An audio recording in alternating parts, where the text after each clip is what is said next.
Good evening and welcome to the November 1st, 2021 Blue Ribbon Pension Review Committee meeting. To help slow the transmission of COVID-19 and protect the health and safety of the community, City Council, as well as boards and commission meetings, will continue to be closed to the public for in-person attendance. The public is encouraged to watch and participate from the safety of their homes to practice social distancing. Meetings are broadcast live on Glendale TV, viewable on Spectrum Cable, Channel 6, and AT&T Uverse Channel 99. Meetings are also streamed live in high definition on the city's webpage, glendaleca.gov/live, on youtube.com/myglendale, and on Apple TV, Roku, and Amazon Fire devices using a free app called ScreenWeave and choosing Glendale TV from the menu.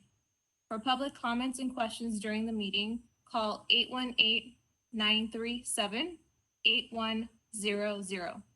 Public comments on a specific agenda item will be taken when that agenda item is discussed. Now I will conduct roll call. Committee Member Amirian? Present. Committee Member Bain? Present. Committee Member Kadikian? Here. Committee Member Knights?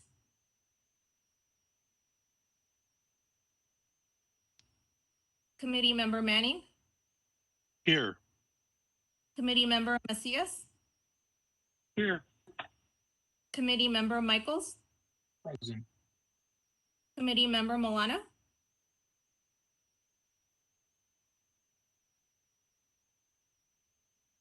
Present. Committee Member Nelson?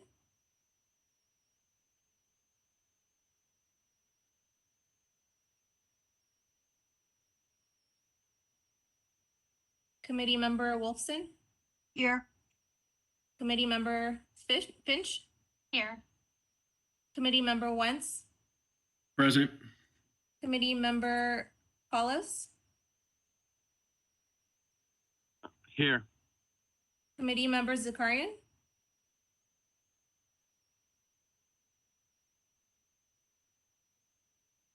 Okay, that concludes roll call. Agenda item 1, regular business agenda.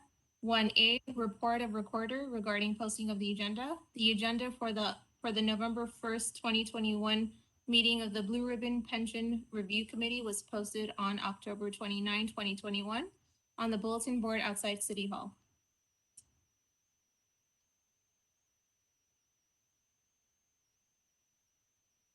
Item 2, oral communication. I'm going to check if we have any calls, and we do not. Item 3, minutes. Item 3A, approval of the minutes.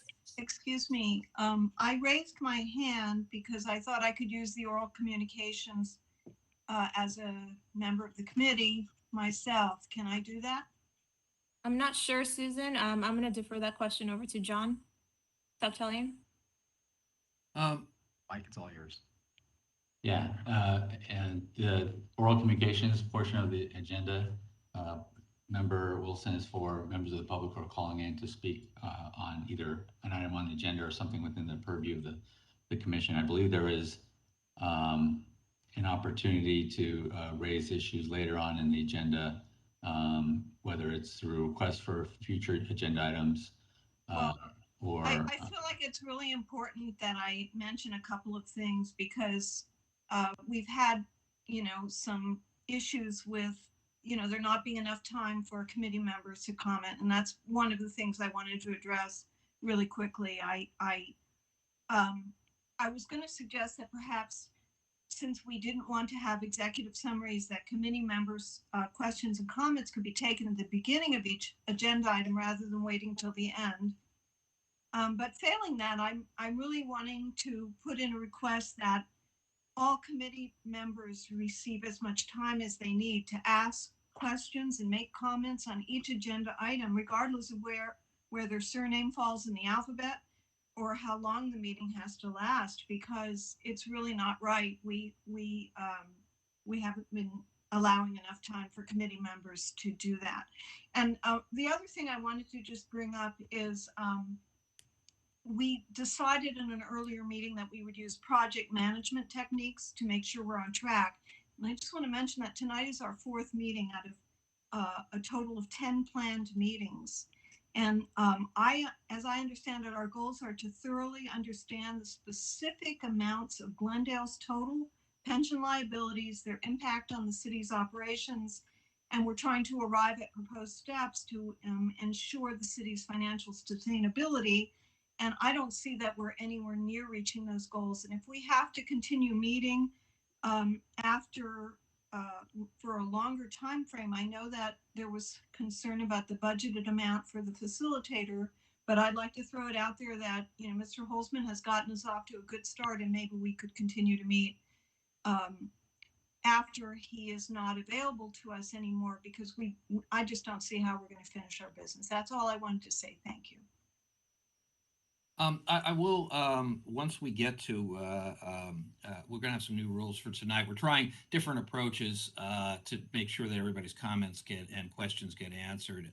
We have a different structure for tonight, but I'd like to hold off until we get to that item before we talk about it.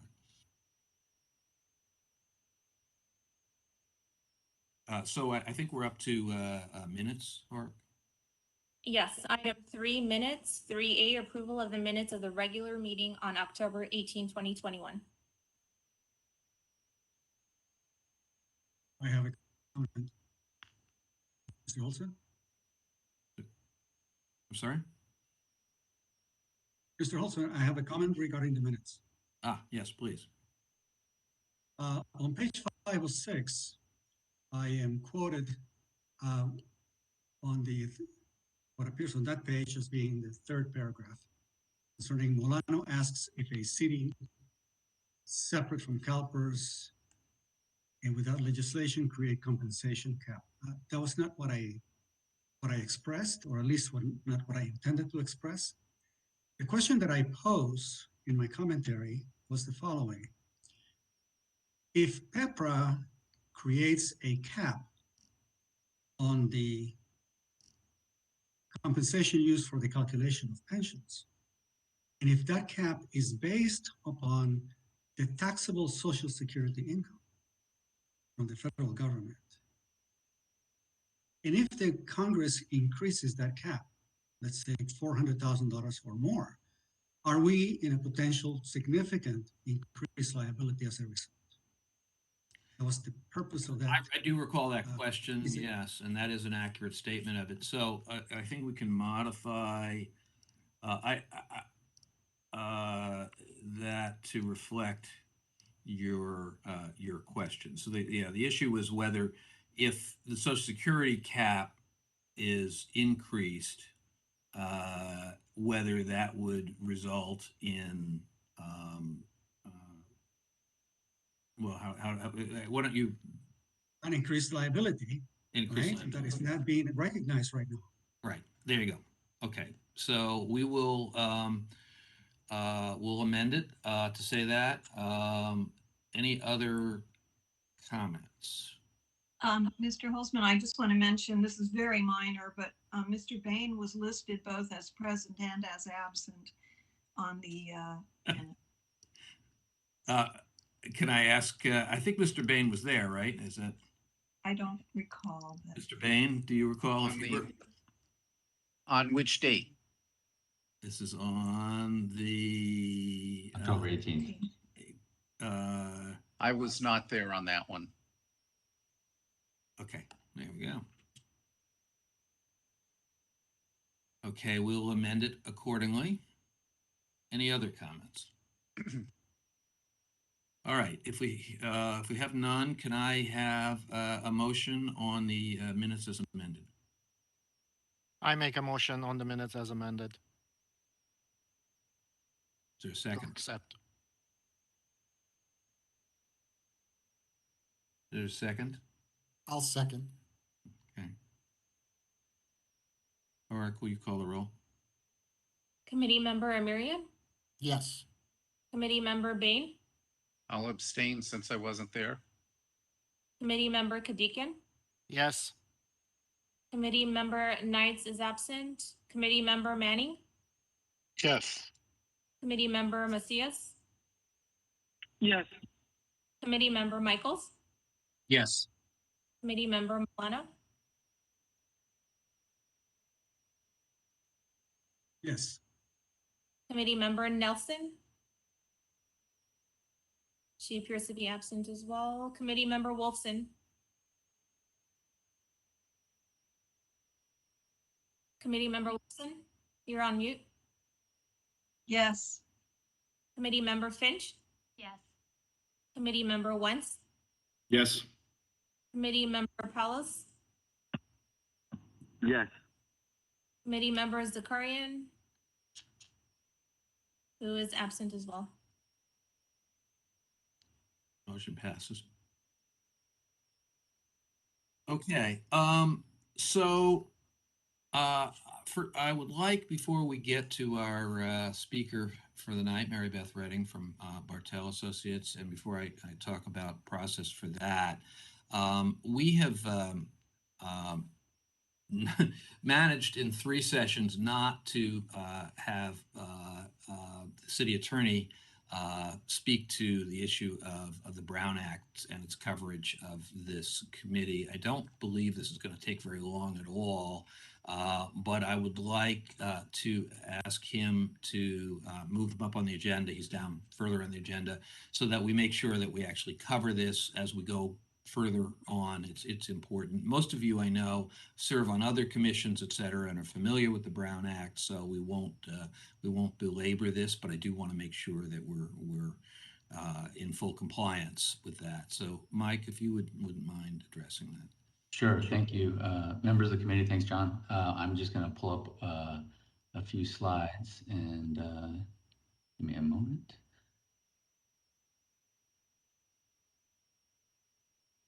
And let's see, can we see that? Yes. Okay, let me go to the slides.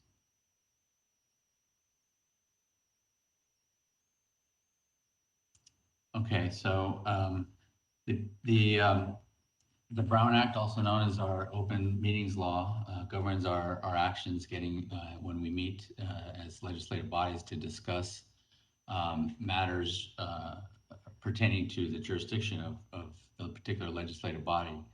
And the purpose of the Brown Act is to ensure that the decision-making processes of the local agencies are conducted in public and open to scrutiny, unless there's a specific exception under the Brown Act.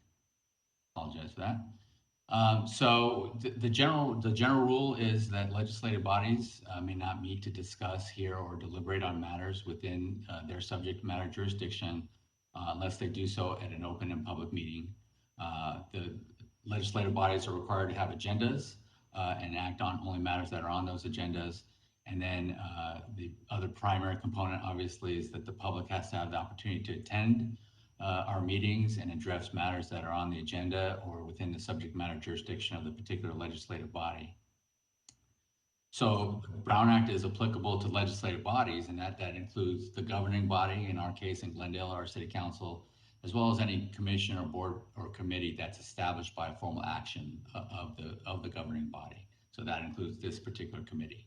So whether it's an advisory committee or a standing or a committee that has full or permanent jurisdiction over subject matter, that they're going to be subject to the Brown Act if they've been established by the city council. So the Brown Act applies to meetings of the particular legislative body. So it applies to meetings of this particular committee, and that, it's basically what we're here to do. It's a congregation of a majority of the members to discuss or deliberate or take action on a particular matter if it's within their subject matter jurisdiction. There are a few exceptions to what constitutes a meeting under the Brown Act. Here are some of them: conferences, community meetings, social ceremonial occasions. One that may be applicable to this committee in the future would be potentially an open and notice meeting of another legislative body. So at the end of this committee's tenure, after it produces a report that will in the future be presented to the city council, I presume, and it would be permissible for the members of this committee, including majority, to attend that council meeting as long as they're not any particular legislative body is not discussing amongst themselves any subject other than what's on the agenda. And then an additional exception to the meeting is individual contacts between a board member or a legislative body member and the staff or a facilitator in this case, or even amongst each other, as long as views of other board members or other committee members are not shared with each other. And I'll get into that in a little bit. So one of the two take homes that I wanted to just get across through this short discussion, hopefully, is to avoid serial meetings, which I think is a little bit easier given the size of the committee. It's really a little bit more difficult, but a lot of serial meetings occur inadvertently, in my experience, and they're not intentional. But anyway, the use of any sort of intermediary, whether it's technology or individual intermediaries that are used to develop a collective concurrence or to discuss action outside of the noticed Brown Act meeting, it violates the Brown Act. So a serial meeting, again, it's something where there's a series of communications which, taken as a whole, involve a majority, and I'll go through some examples to kind of give you how that actually would work. And then that serial meeting could occur whether or not there's actually an approval of an action to be taken, or if it just simply helps to advance or clarify the understanding of an issue that a majority of the members may have. And again, that could be a series of emails that are shared that helps advance a particular issue, or if it actually helps to resolve an issue. Those types of serial meetings, for that reason, are to be avoided. And just assume that this was a 5-member board or commission. If you have here's one picture where if the first committee member is discussing a matter with Commissioner B or committee member B, and then committee member B has a conversation on the same subject with committee member C, but in doing so shares some of the conversation that he or she had with Commissioner A. That's one of the classic examples of a serial meeting that we want to avoid. And again, I think it's a little bit more difficult given the size of our committee. Here's another example, and sometimes happens inadvertently as well, where maybe one committee member is speaking, or a council member, or whatever any type of legislative body member speaks or has some conversation, whether it's email or personally, with more than one member, and in doing so conveys the views or has a discussion on some issue that relates to something within the subject matter jurisdiction, and through that mechanism, either collective concurrence on a particular issue occurs, or again, it's the members' view of a particular issue is advanced through these sort of serial meetings. How do serial meetings happen? Again, there's a lot of different ways. Telephone, and it obviously has become much more prevalent when email started to become prevalent, and then it's even more so, I think, now with social media. So again, that's why when John passes information on to the committee, he puts in big bold letters, do not reply to all. That's really to avoid that serial meeting, because it's very easy to respond to all, and all of a sudden we're having a conversation. And so that's why we strongly encourage not to do that when we're passing information along to you. Even if it's information we get from one of the other committee members, we're doing that to pass along the information, but we want to avoid a discussion of that until we get into this setting and have our meeting to discuss it. Some new legislation, a lot of, again, as John mentioned, a lot of you are familiar with the general ground rules related to meetings and serial meetings. There is one piece of legislation I think is important to discover, because it expands the rule a little bit relating to social media. This legislation was adopted last year and took effect in January of this year, but prohibits any member of a legislative body from directly responding to any communication posted or shared by another member on a social media platform that is open and accessible to the public regarding agency business. So even though the general rule is that majority of members cannot communicate or have discussion as it relates to social media posts, This law prohibits one member from commenting on another member's social media post, whether it's a comment in agreement or opposed to, or an emoji or a thumbs up. And the definition of a open accessible platform means anything that's, even if it's a sort of a closed group, like a specific chat group that's closed to generally to a broader segment of the public, unless it's actually closed by the internet platform operator, is deemed to be open and accessible to the public. So it's, I'm not sure how active folks are on social media, but that's something, please be aware of that as well. We've had, there are different types of meetings that we have under the Brown Act. The one that we use most commonly for this committee we've used is the regular meeting. So we have a established meeting time and date of the first and third Mondays of the month at 6:30. That's established by your bylaws. So that's when we have our regular meetings. But if there's a necessity to have a special meeting to come together on a particular item, and that's something we've done for the executive committee, then we'll have it with the special meeting with the 24-hour notice. There are a couple other meeting types, including emergency meetings. Very, very rare. It's usually when you have a natural emergency or natural disaster, or some need for the legislative body to get together immediately without the normal requisite notice. And I can actually tell you, in my time here, 16 years, we've only done this once in Glendale. And that was last year when we had to call an emergency meeting due to COVID. So that would be a very, very rare circumstance indeed.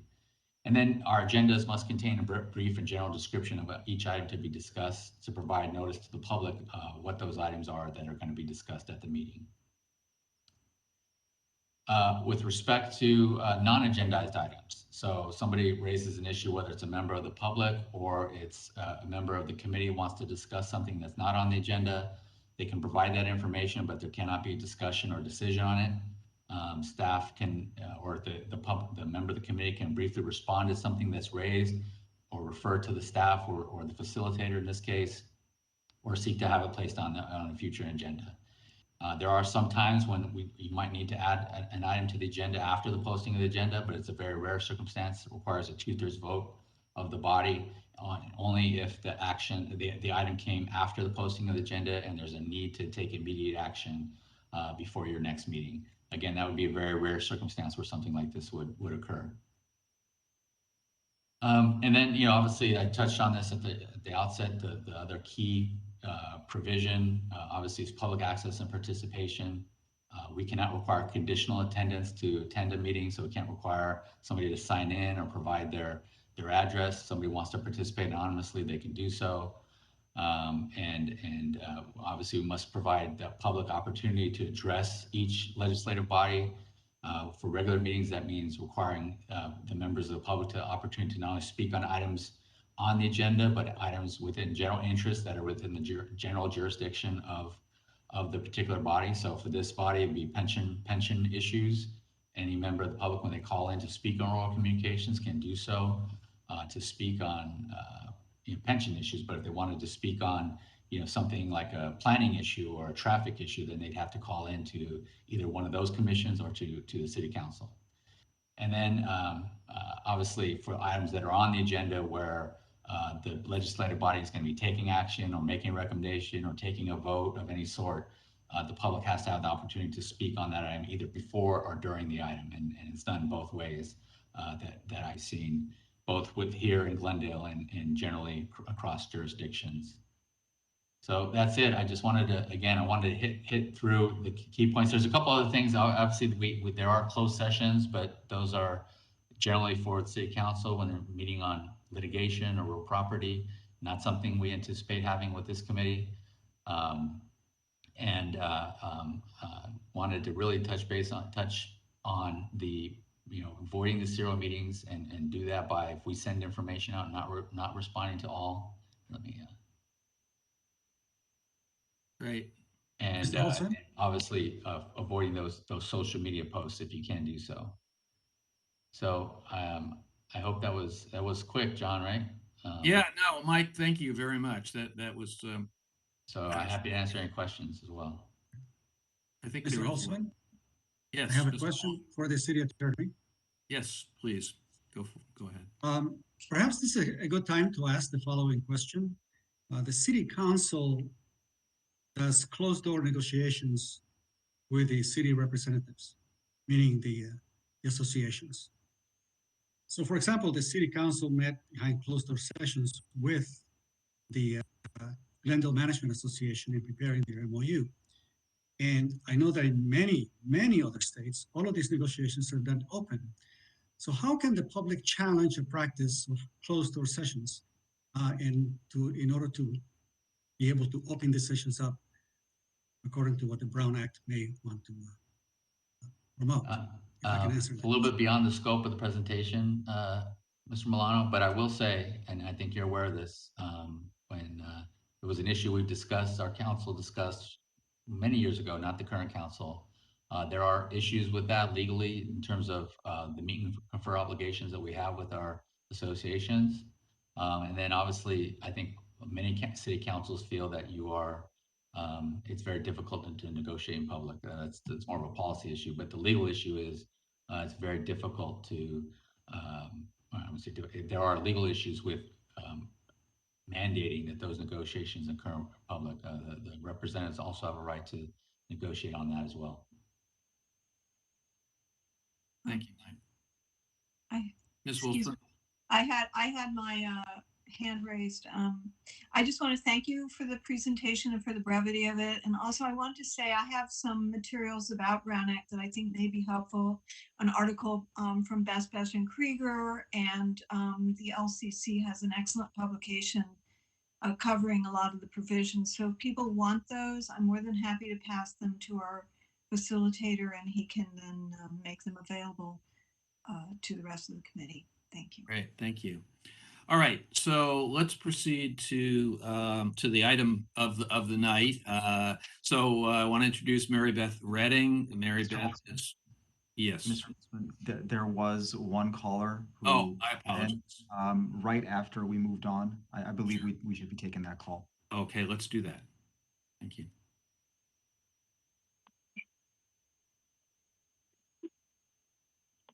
Mr. Mohill, Mike Mohill, you're on the air. Good evening, members of the committee. My name is Mike Mohill. I know you all have come from different backgrounds, and the city is asking you to do a tough job as far as pension reform is concerned. But I have a basic question: how can you negotiate with union members with the union employees when they're on this committee? That's like having the fox in the hen house. I think any member who belongs to a city union should right away leave the room and not be involved with this negotiation. That's number one. Number two, this whole process of pension crisis started in 1999 when the unions negotiated with the state legislature and the governor and changed the Pension Reform Act anywhere from going forward, police and fire unions can retire with 90% of the last year's salary rather than 75%. And rather than retiring at the ripe old age of 55, they would now go to age 50. That is horrible, horrible, horrible, horrible. I believe the goal of this commission is to to leave Calpers completely. We don't need a government union in government. We should put all city employees, we should terminate every city employee and then let them, if they want to, rehire them. That way, the Calpers can't come back and say, oh, you did things wrong. No, you terminate them all and you let them come back. We need to go ahead and secure a pension bond, could be as high as $30 billion, to pay off Calpers and start from zero. Now, Okay, the thank you. union people and the representatives say, oh, that's too expensive. But you know what? If we do not change the system, this generation of children and the next 2-3 generations will be stuck with what we're doing right now. So the goal Okay, of this group is to terminate CalPERS. Anything of terminating CalPERS is nothing but a joke. I hate to use that word joke. I know you've all taken time out of your busy schedule of your private industry work, jobs, and so forth, and I do appreciate that. But the goal is not to stay with CalPERS. It's to leave CalPERS. You know, and as well as I know, CalPERS is a corrupt organization. And as Mr. long as we Mulholland, stay with them, it should be gone. You're beyond your 3 minutes. Thank you so much. You're welcome. Okay, let's try this again. So, Mary Beth, as I say, is with Bartell and Associates. She's, I believe, the vice president, I want to say, and has done considerable work on the actuary. She's an actuary. She's done considerable actuarial work. You'll see tonight the work of Bartell Associates is excellent. You're going to get a sense of what the liability is, what the liability is likely to be, and maybe even some of the options for dealing with it. So I'm going to try a different approach tonight. To try to make sure that people have an opportunity to ask the questions they need. So one of these days we'll find the right approach. And I don't know if it'll be tonight or not, but this is how it's going to work. Mary Beth is going to take questions during her presentation, probably at the end, ideally at the end of each slide, not in the middle. But and the thought here is this information, in my view, is at the core of what this committee is about. And I really feel that it's important that all the committee members understand this information. One of the challenges, and I would just ask each of you to recognize this, is that some of you are more familiar with all of the detail of pension and others, and all the, for lack of a better word, rabbit holes that we could go down in pension. And some of you want a broader overview. And so I would ask everybody to understand that making sure everybody has a good platform to go from in this committee is so critical. So, in any event, so she will take questions. What we're going to do, though, in order to facilitate this, is we'll ask for people to raise their hands. We have 3 people watching to make sure hands are raised. We're muting everybody until I recognize somebody in order to try to create a little bit of order. I don't know if it's going to work or not, but I felt that the information is so important that waiting till the end of the presentation probably means that people don't get their questions clarified and maybe don't get to understand it as well. So that's our approach for the evening. Let's see how it works. John, could I just offer a suggestion in case, and when we say raise your hands, when we're sharing a screen and a presentation, you won't be able to see the tiles. So what you'll have to do is click the button to raise your hand. So if everybody could look at their screen on the right-hand side, lower corner of the screen, you'll see an icon that says participants. Just click on that to expand the participants box. You should see your name somewhere in that list. And when you hover over your name, you'll be able to see a little hand that you'll press. That'll give us an indication that you're asking to speak. You can also, if for some reason we're not recognizing you, feel free to wave your hand physically. Those kinds of things work as well. We'll do our best to try to get to everybody's questions. This may slow us down a little bit, but I really think it's going to help understand the presentation a lot better. So with that, Mary Beth, you're on. Okay, thank you, John. Hopefully everyone can hear me, first of all. Okay, great. I think your plan is going to work if I can get this to share. Okay. I might not stop, if it's okay, I might not stop every slide and ask for questions. Can maybe do them in small batches to kind of make sure we get a cluster of information out there, but I do want to make sure I don't lose anyone right at the beginning, because that would be really sad if you didn't understand the whole presentation after that. I'm also going to try to go pretty quickly through the background slides because there's 69 slides here and the very best ones are at the end. And so we want to make sure we get there. Okay. For background, most of this presentation is material we put together last February for the city. We do this every couple of years. I've updated it here and there, and I'll talk to you about more recent things that are going on, but just know that it's not the very most current numbers. But even though they're not the most current numbers, the big picture hasn't changed at all. Okay, so with that, we'll start. Wanted to talk a little bit about the background of Calpers to start, just so we know what we're dealing with and how they work. Calpers is a public agency. They've been around since 1932. Their basis is in the government code, so they're established by state law. They have 2.1 million people in their pension plans. About 639 of them are public agency members. So that means people who work or used to work for cities or towns or special districts, but didn't work for schools or for the state. Of those public agencies, there's a little over 1,500 separate public agencies participating in Calpers. They have, as of last Friday, they have $490 billion of assets, and they're the largest U.S. pension fund. So they are a very, very big organization that is very hard to budge. CalPERS's job is to run the CalPERS pension plans following state law, and a lot of what they do is set in state law and board adopted policies. So for example, there is a list in the state law of the benefits, the pension formulas they can offer. They can only offer formulas that are in state law. CalPERS has people who calculate the benefits that retirees are going to get, and they track all the individual data on individual members.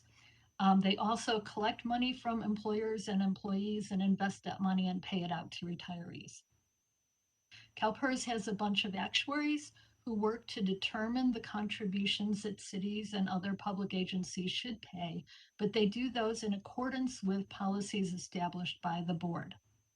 CalPERS also invests the monies they have in accordance with board policies, and a lot of them are actually governed by state law, what they can and can't invest in. The board has 13 members. 6 of them are elected directly by members, meaning employees and retirees. So I find this a little bit fascinating. The members of CalPERS get to elect 6 board members. There is no, let's see, others are there by virtue of their office and some other people are appointed, but there is no way that the cities themselves or other public agencies get to vote on their representative.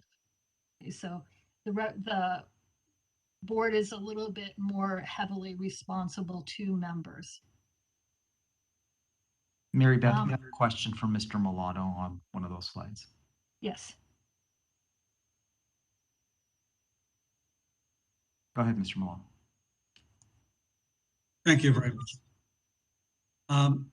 When the city's Department of Finance includes the total liability of the pension in the comprehensive annual financial report, I'm assuming that those numbers come directly from CalPERS. Is my assumption? Let me start with that question first. Pretty much. For a city like Glendale, yes. For a very small agency, they need to do some of the calculations themselves. Okay.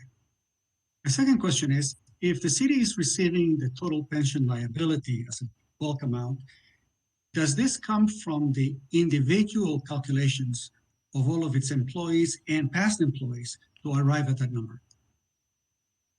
Yes. Can a committee like ours request the detail of each one of those employees and how the calculation was made to arrive at this number independently?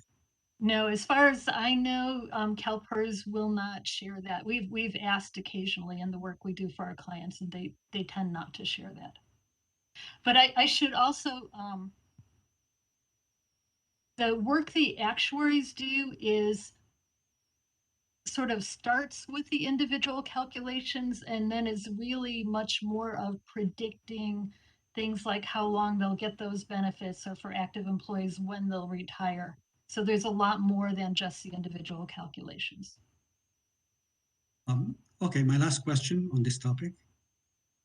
When the city of Glendale approved last week the MOU with the Management Association, I was wondering why the city did not have the total impact on the potential pension liability at the time they made the decision.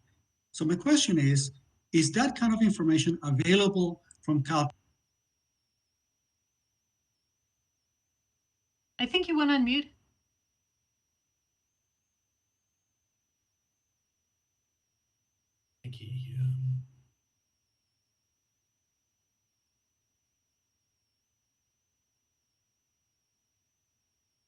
Should I repeat I my can question? answer where I think the question was going, or do you want it repeated, John?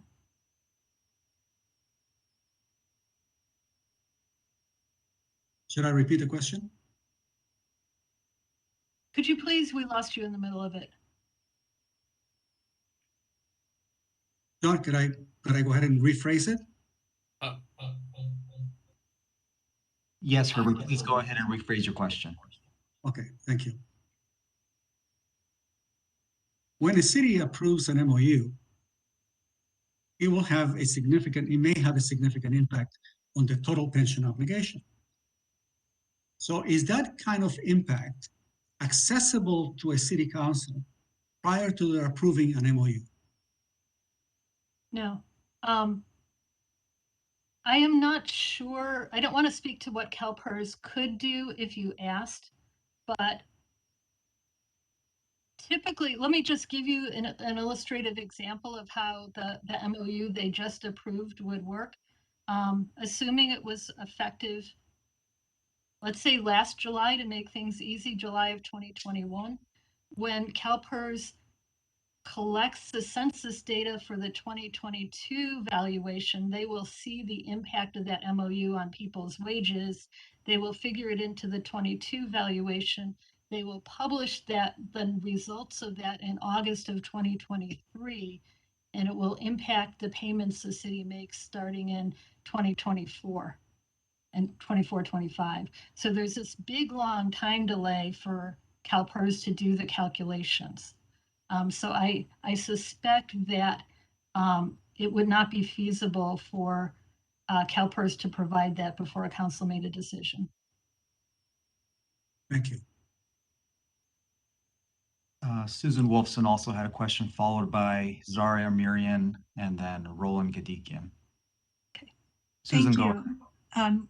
Let me just ask really quickly. First of all, I want to just mention in passing that I am actually a CalPERS annuitant myself. And as such, I participated recently in the election of the 2 at-large board members, and was somewhat shocked at what I learned about how much money they spend to get elected to those board seats. But that's another subject for another time. The question I had for you, Mayor Beth, is do you have any, or could you just very briefly talk about what might it take for the composition of the CalPERS board to be altered so that it included representation for agencies that are essentially CalPERS's customers? John Holzman can probably answer that easier than I can, but I believe it's in state law, so it would need a change to the state law.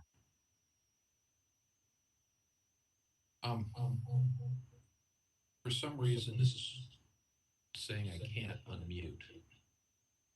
We can hear you, John, but there's Okay. Okay, that worked now. Okay. Yeah, that's a state law change. Thank you.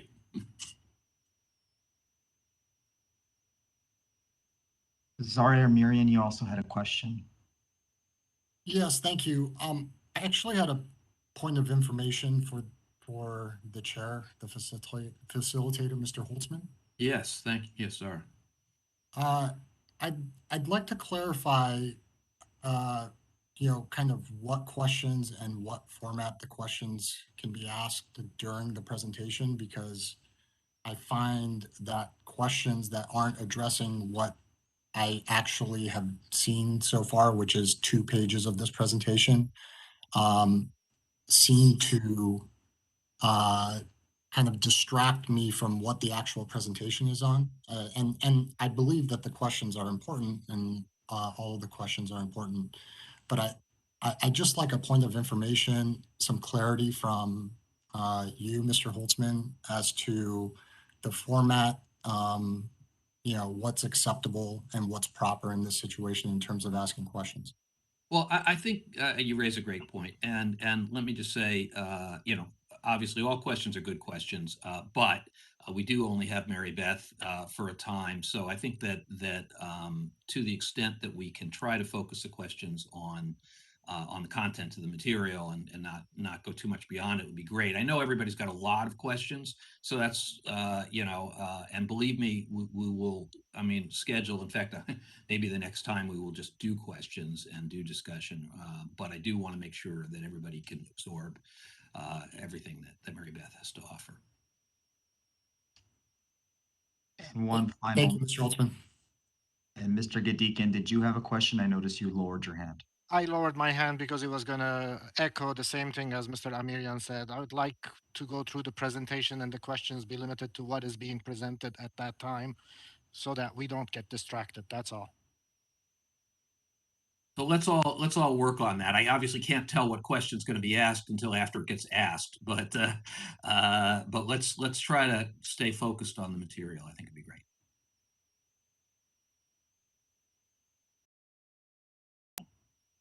I'm going to go back to it. Talk about some definitions. So CalPERS provides the defined benefit pension plan. And what that means, it's very different than probably what most private sector employees have. It's a defined benefit pension plan, which means that employees are promised a monthly benefit that they're going to receive for their whole lifetime. The monthly benefit is usually calculated by a formula that has something to do with their pay at the time they retired, multiplied by the years of service and multiplied by some percentage that's something like 1 or 2 or 3%. So you work that formula, you get a number, and that's what the employee is going to receive monthly for life. It doesn't depend on something like a 401k account. Glendale retirees get a cost of living increase of up to 2% every year. And very important to remember, they are not in Social Security. Glendale employees do not receive Social Security, so this is their only retirement income. The plan is funded partly by the employer, mostly by the employer, but also by the employees. And we have 2 categories of employees, the ones we call classics, who were hired before 2013. They pay a percentage of their pay that is specified in the legislation, usually 7% of pay or 9% of pay for most people. PEPRA employees, those hired first in 2013 or later, pay half of the cost of their benefits, of what the benefit they earned that year costs. And it's calculated on a group basis. So that cost can go up and down. The city pays everything else that the employees don't pay. Okay. And do a couple actuarial definitions, and then I think I'll stop and take a brief pause for questions after that. So when we talk about actuarial stuff, this is what the CalPERS actuaries do. They spend a lot of time calculating what we call the present value of benefits. So they look at all the retirees and say, what are they getting right now for a pension? How long are they going to live? What's the value now? How much would we have to invest now so that it would be growing to be enough to pay all their pensions for the rest of their lives? For active employees, they do the same kind of calculation, but they also have to think about, when is this person going to retire? Are they going to work for the city until they retire, or will they leave and go somewhere else? And what might happen to their pay between now and when they retire? And based on that, what is their pension and how long will they live? So the actuaries do all this, they get one number they call the present value of benefits. And that's what I always think of as this big circle, like the whole pie. That is funded. So the city doesn't need to have all that money set aside right away. It's funded a little piece at a time throughout each employee's career. Okay.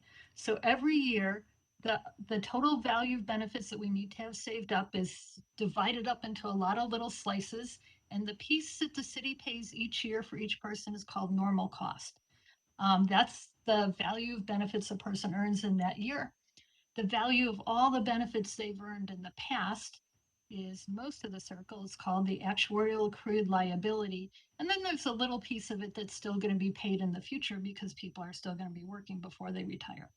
So these are the two big pieces of the costs. One is the normal cost and one is the actuarial accrued liability. We'll talk a lot about those numbers. It would be really nice if there was enough money set aside in Calpers to cover the accrued liability, to cover the value of benefits earned for past service. But it's not, it's short at this point. And the shortfall is called the unfunded accrued liability. So what the actuaries do every year is look at how much did we expect to have, is the unfunded liability, how much has it changed, how much is it different than what we expected, and then they calculate a new layer or a new amortization base that happens every single year. And each of those new pieces of unfunded, and they can be shortfalls or overages. Sometimes we have good years and it's like a negative underfunded, but each of these layers gets paid off over a different period of time and really in a different pattern. So there's probably 25 or 30 layers to Glendale's unfunded liability, and they're all being paid off. It's almost like you had a new piece of your home mortgage every year. You have all these layers. So when we talk about the unfunded liability, that's what it is. It's a shortfall of the assets over the benefits, the value of benefits accrued to date for current service, but it's really tracked and paid off in layers. Okay, we'll hear a lot about them going forward. Quick pause for questions. We have one question from Mr. Milano. Ms. Redding, I've been pondering this for some time to try to understand it. So I created a spreadsheet making an assumption that an employee who was hired in 1980, earning $20,000 a year, would contribute their share towards Calpers, and the city would provide its own amount. And I tried to carry that year by year based on those assumptions to see if those contributions would be enough or sufficient to be able to cover their future pension. The question that comes to my mind is this: when the pension change was made such that they say the average of the last 3 years is what's going to count, doesn't that kind of erase the logic of what they actually got paid back in 1980? See? So, but that's all taken into account. Okay, so and I don't want to spend too much time talking about it, but I think you were saying, well, the pension is paid based on pay right before retirement, but all along in your lifetime, you've been contributing on the pay you earned in that particular year, Yes. right? And the actuaries take that all into account when they set those rates, is probably the best way I can answer that. If you couldn't make someone pay a contribution when they're first hired based on their pay near retirement, because it would be way too much money. It's probably the other half of it, but it's all taken into account. We know that's going to happen and that's factored in. Thank you. Okay, thanks. Mr. Gadikian, you have a question as well. Yes, I had a question with regards to, you indicated that Calpers calculates the active employees' necessary benefits.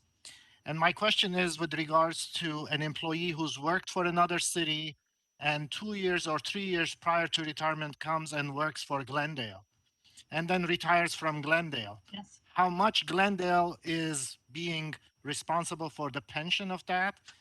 It's a multi-part question in that my final objective of this question is there a way to let city council know that if they hire somebody 2 years prior to retirement, they're going to be stuck with X% of the retirement of that person? Yeah. So this works very nicely in the Calpers system. The way it works is if you hire someone right before retirement at Glendale, they will get the Glendale benefit formula. So the Glendale's percentage times their final pay times 2 years of service. So they'll be responsible for a very tiny little bit of the pension. The city, assuming there was only one other city, the city where the person was before will be responsible for that city's formula times their final pay at Glendale times all the other years of service. So they'll pay, most of the pension will be paid by where the city worked, where the person worked the longest. Thank you. Okay. And Ms. Wolfson, you're the final one with your hand raised. Yes, I'm sorry if I was out of order before. I'll wait for you. I just wanted to say that Social Security is also a defined benefit pension that is government. It's a governmentally administered. It's just a federal government administered program. And that I just want to mention, because this applies to me as well, that PERS members, might also qualify for Social Security based on previous or even later employment in private sector. And so it's not, there's sometimes is crossover. And yes, there's a windfall elimination, which also doesn't always apply depending on the situation. So anyhow, just want to throw that in there. Thank you. Okay, thank you.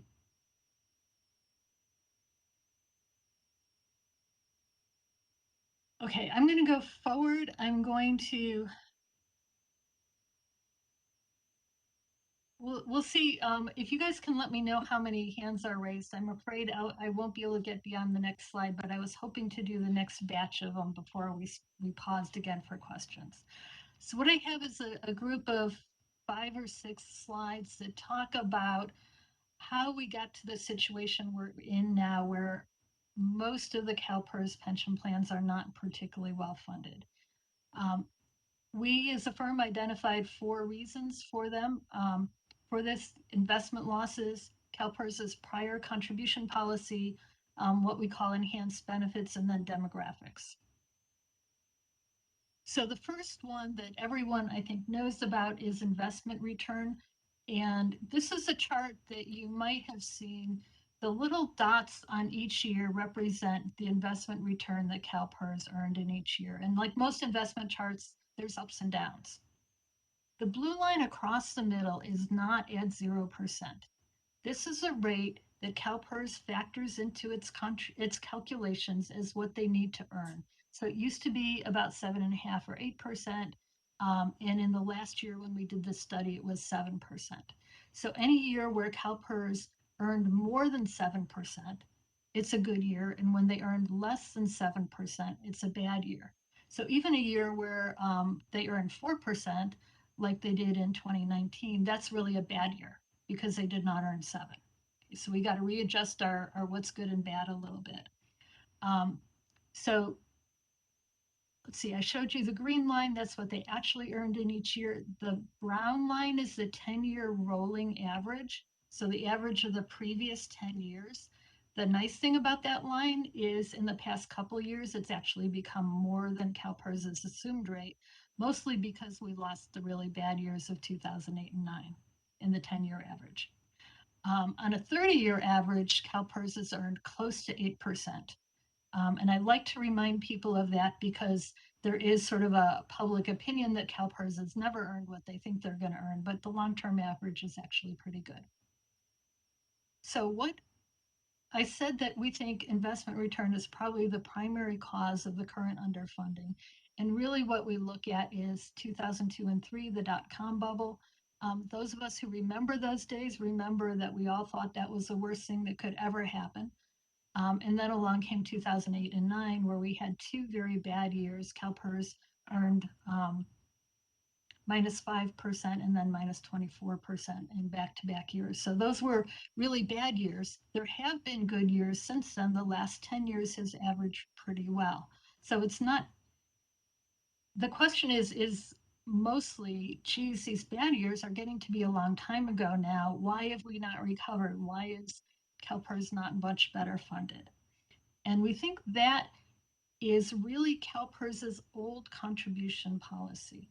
So what happened in 2003, dot-com bubble, was that CalPERS member agencies said to CalPERS, oh my gosh, this investment return is so bad, we can't pay it all off on the schedule that you would like us to pay it off. We really need you to slow things down and do a lot more smoothing of the contribution rates. Don't make them go up and down.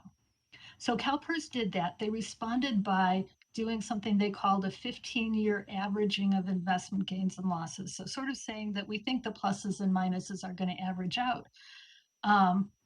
And they also did something called a rolling 30-year amortization of losses, which meant they never really got paid off.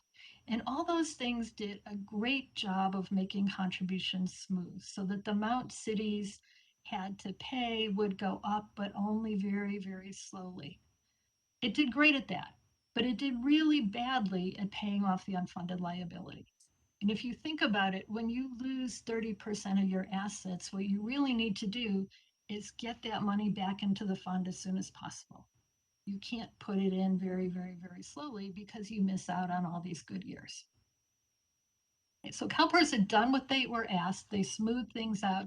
It really did terribly at getting the plan funded. The third thing that was going on is enhanced benefits. Early in the 2000s, I have charts on this later. In the year 2000, the plan was like 150% funded. There was some thought that that money would be never be needed. And one of the things that happened was that these things called enhanced benefits were implemented across the state. And that was basically a pension benefit increase. They were negotiated with employees. Almost all cities and public agencies did negotiate these and implement them with their employees. And typically there was no additional cost sharing requested of employees to be part of this. So they just got a big benefit increase. There were 3 different enhanced formulas for miscellaneous employees. Glendale took the least expensive of those 3, and they took the safety formula that just about all safety plans have. After that, they implemented tier 2 more recently that had lower benefits, and the PEPRA formula has lower benefits even than that. The way you read these things is miscellaneous, you say 2.5 at 55 with final year pay. So it means, I talked about how we calculate the formula as your service times your final pay would be the final pay in your last year times some number. In this case, it's 2.5%.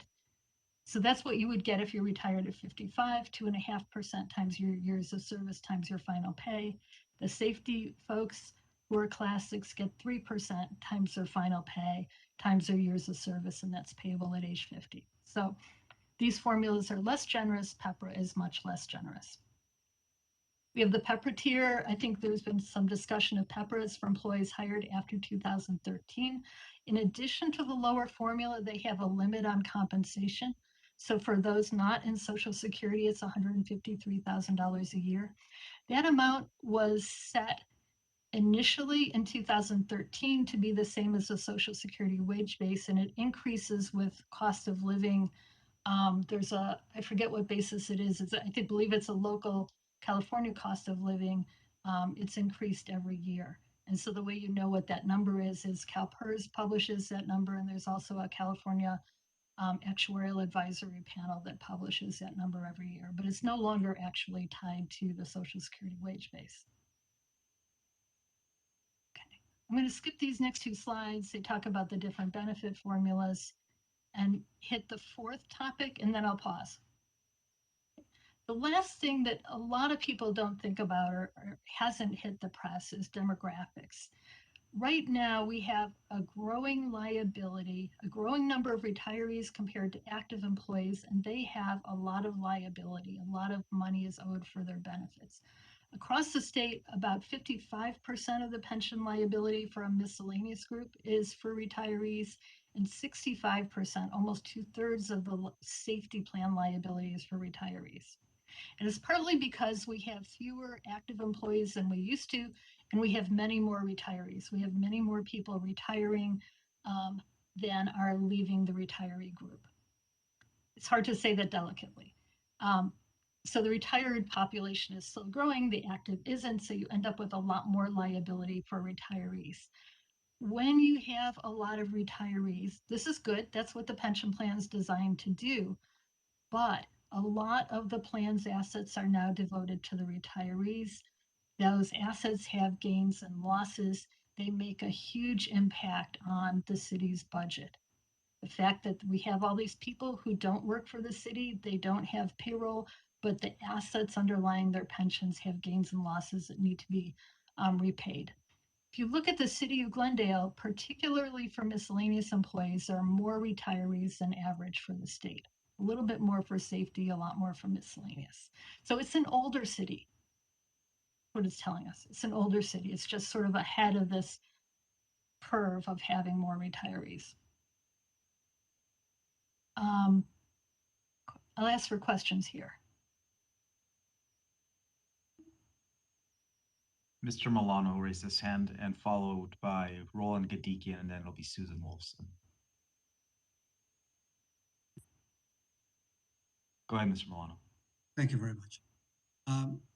Ms. Redding, I want to tackle the word you used, earned.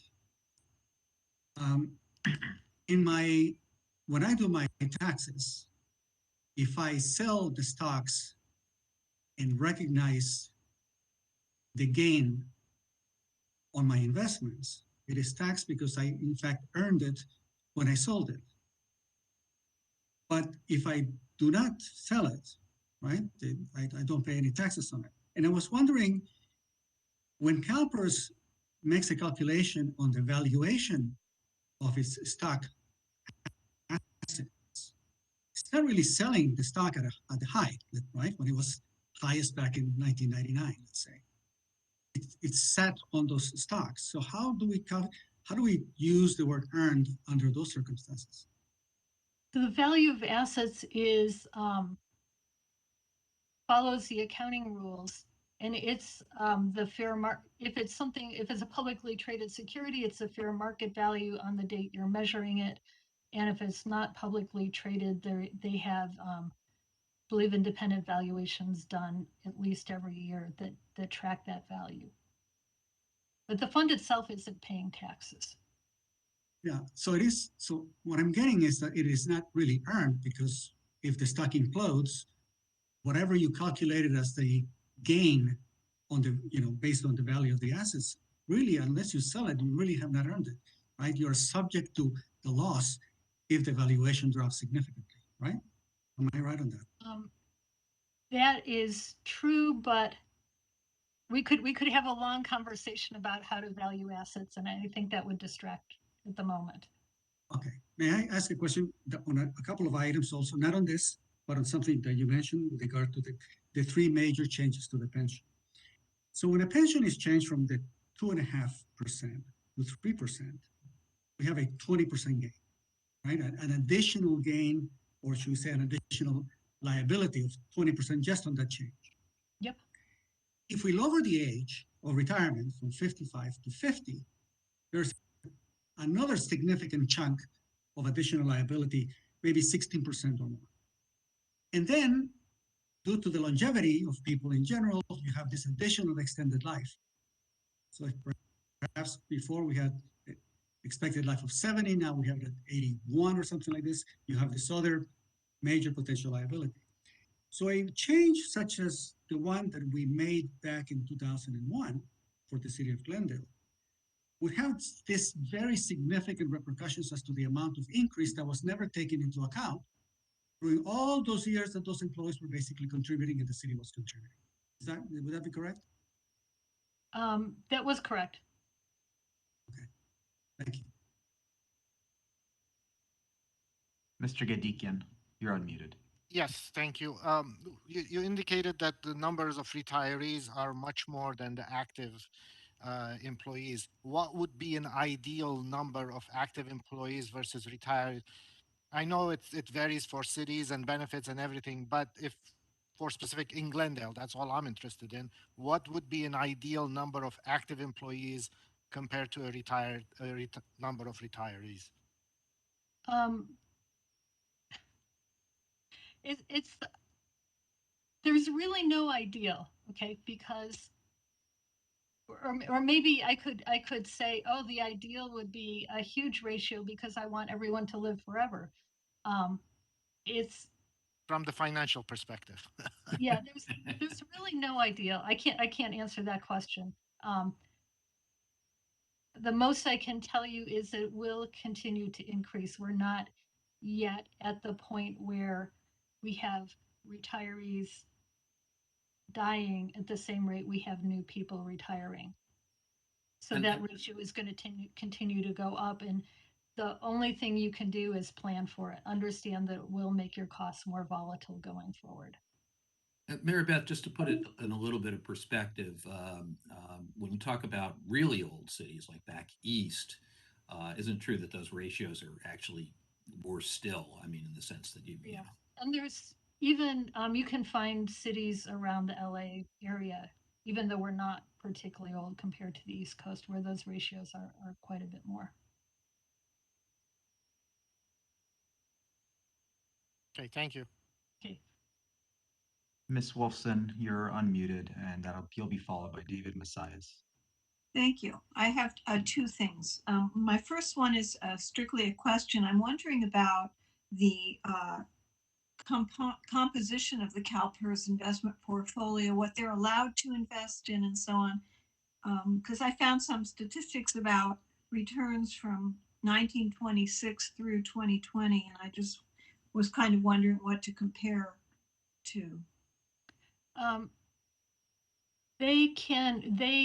the board sets the investment policy. They last set it in 2018.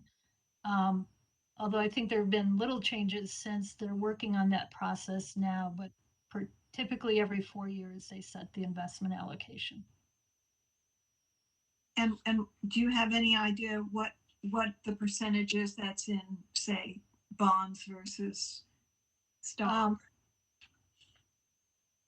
They have a lot of specialty areas, and the best thing to do is just point you at their website to look at investments there. Okay. we also are going to have Representative Calpers come. I mean, and speak to the group. But it's also true that Calpers of late has been looking at sort of venture capital things, all kinds of private investment things. You'll hear a lot more about that at some point. Okay. And then the other thing I just wanted to touch on very, very quickly is I think on one of your slides, I think it's like the number 11, there's a mention of the employee share.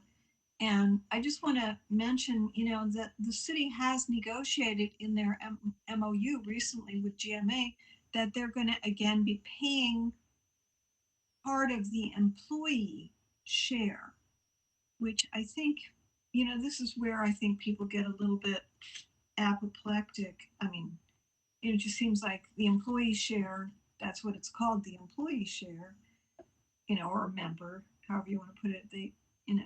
I don't know. It's just a thought. Thank you. If I could maybe, John, respond to that, but I'll really lean on our finance director, maybe.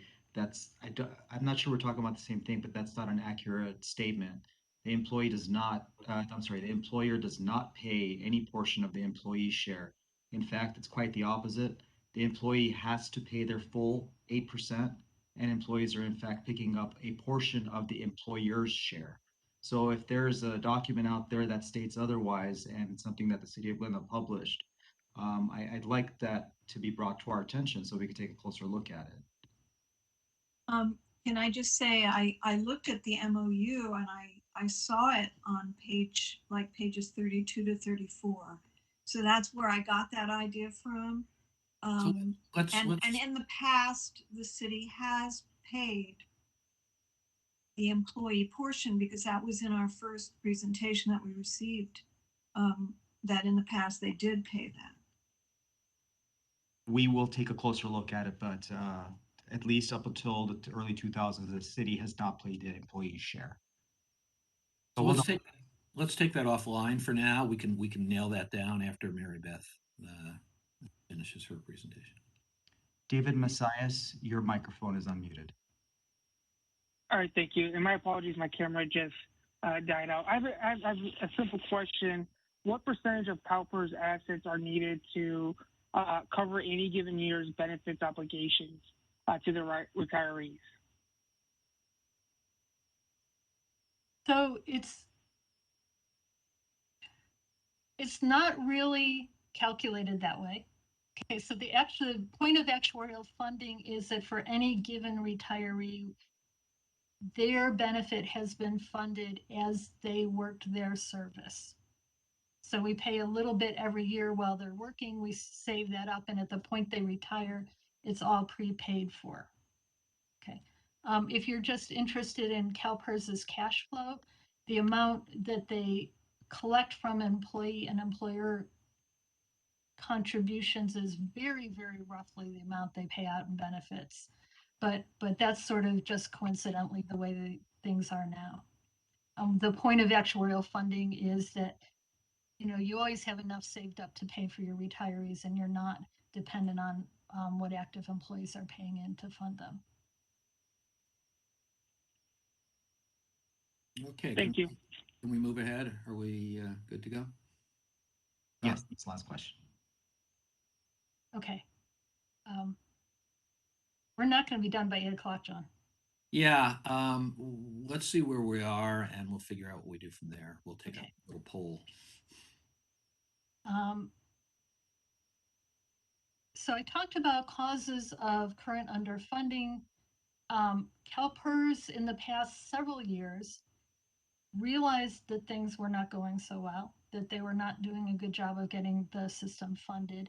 They made a bunch of changes to remove a lot of the smoothing, to remove this rolling amortization that never paid stuff off.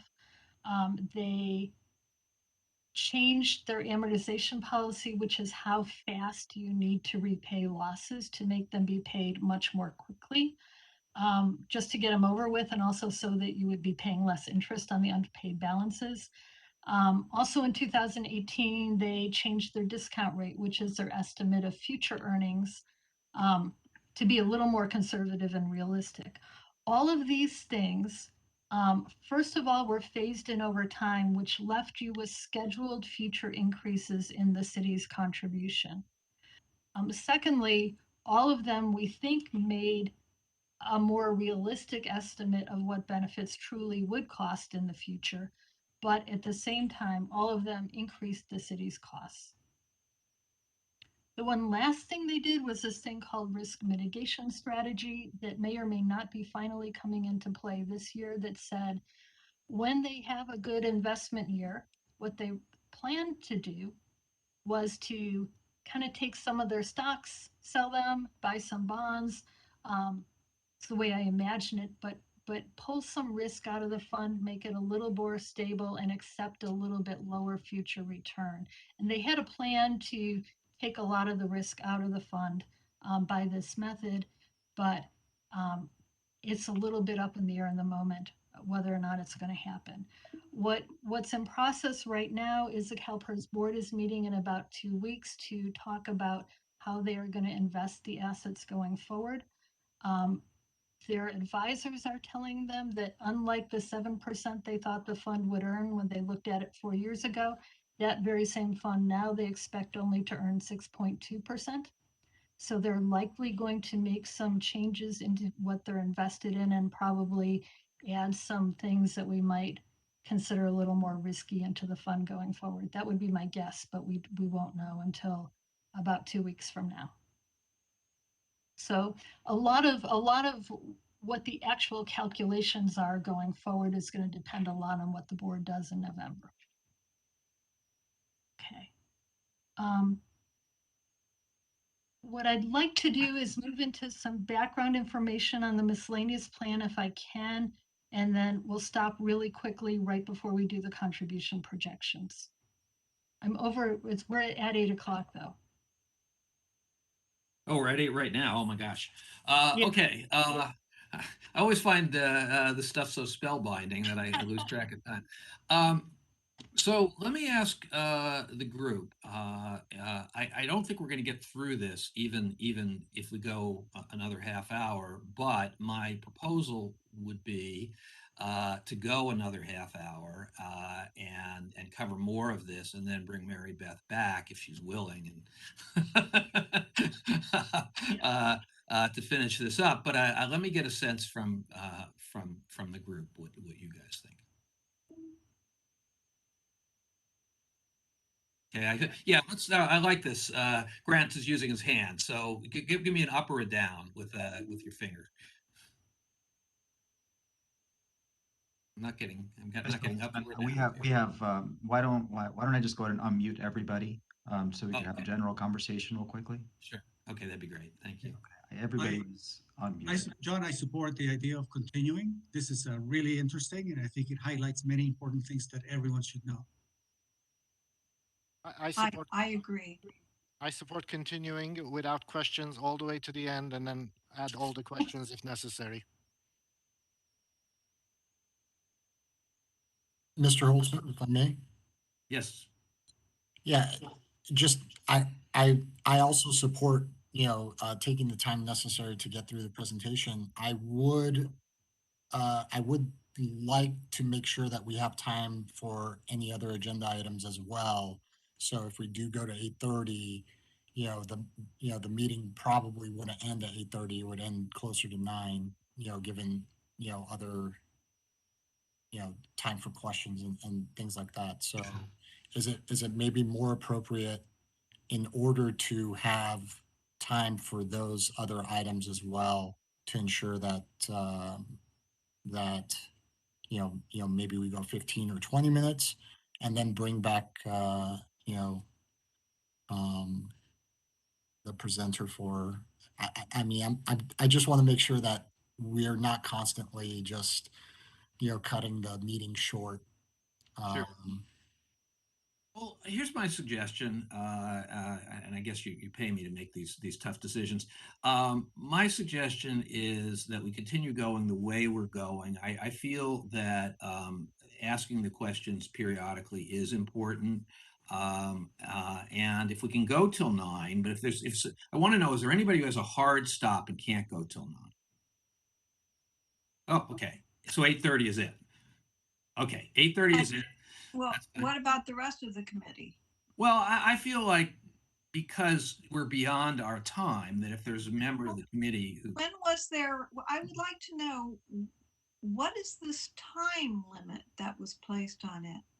I don't recall us ever covering that.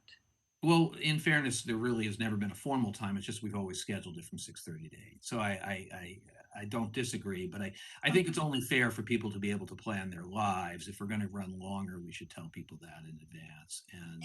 and Mr. Holtzman, if I may, I don't mind in this case for the committee to go, as long as the majority of the committee members would like to go.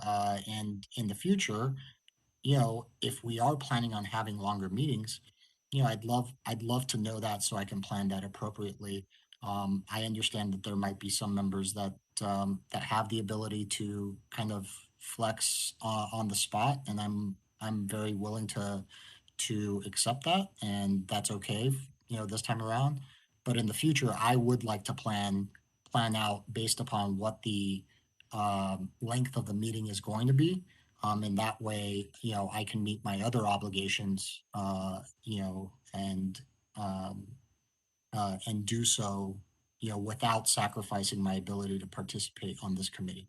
Okay, so I take it from what you're saying, Zara, you're okay with us going till 9 tonight, even though you'll miss a half hour, you'll have to catch up. And then we'll figure out how we schedule it after that. Mr. Holtzman, Yes. just a point of clarification. The idea of having a committee this large, it really is to allow for the situations where some of the members are not going to be present. Sure. but still have enough of the No, input, enough variety for it to continue. Mr. Milano, I agree. I just, the fairness issue for me was that we didn't give people notice. So I don't disagree with the point that there's always going to be a time people can't meet, but I do feel it's obligated, that I have an obligation to tell people what are, what to plan for. But let's go to 9 tonight, if that's okay. Mary Beth, the only person we haven't asked is you. I'm Can good you? with it. Okay. All right. Thank you very much. So let's move forward. Now, may I just ask, Mr. Manning. I would just ask the rest of the committee members, and myself included, I guess, to please limit questions to the material presented. Please go off topic, because that just stretches things out. Sure, I think you're absolutely right, and thank you. So let's jump back in and see if we can, Mary Beth, I like the pace you're going, so I'm not going to say go faster. Okay. Since I think we're not going to get through everything, I may try to go a little bit faster, John, just because people will have, some time to think about this. Okay. We're probably Yeah, going to come back again. I leave it to you. I just didn't want you to feel rushed by all this. Okay. So there's a slide here of statistics. I'm not going to go through that you guys can read that for bedtime reading, but I am going to show you a picture. I like the pictures much better.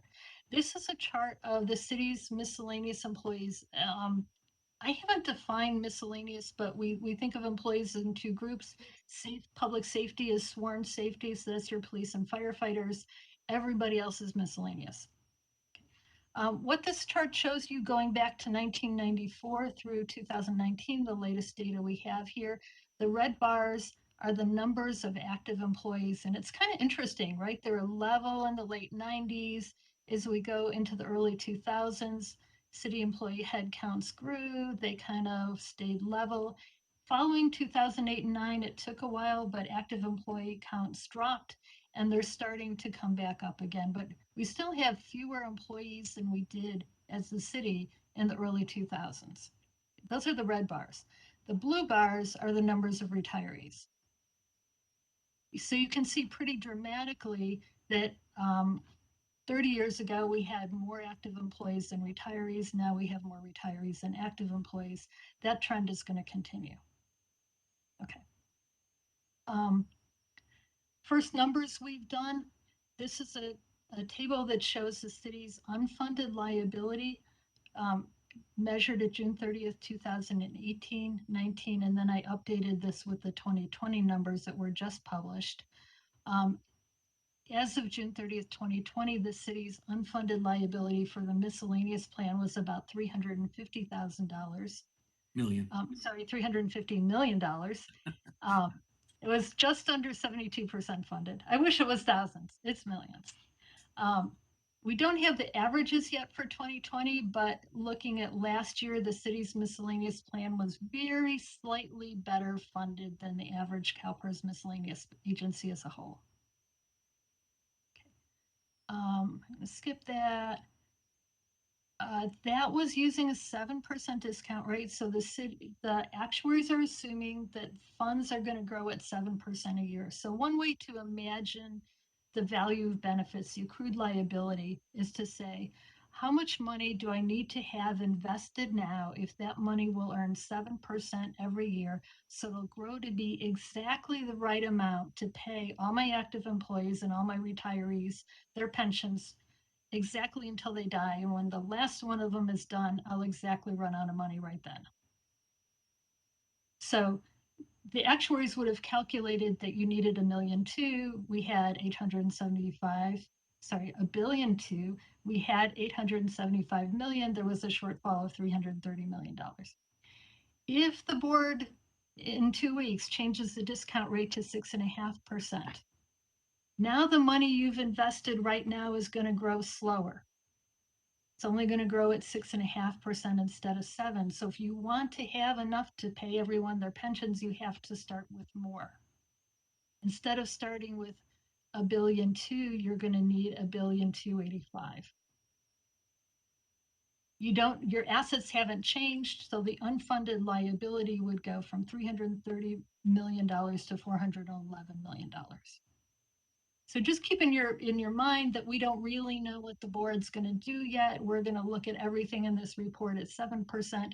If they drop the discount rate to 6.5%, it will really increase the unfunded liabilities. Okay, enough of that. Go back to projections.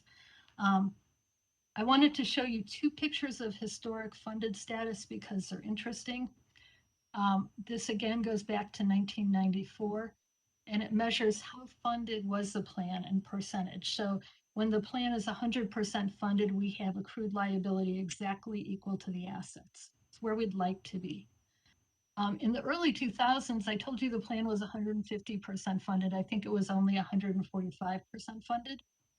It was there for a couple of years. We had the dot-com bubble, assets really dropped, and we implemented the enhanced benefits that helped drop the funded percentage. The fund recovered.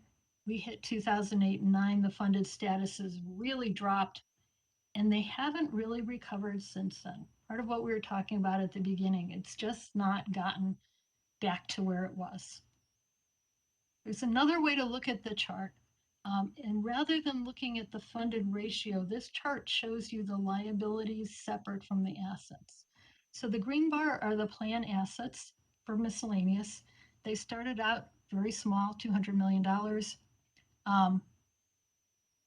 The assets grew.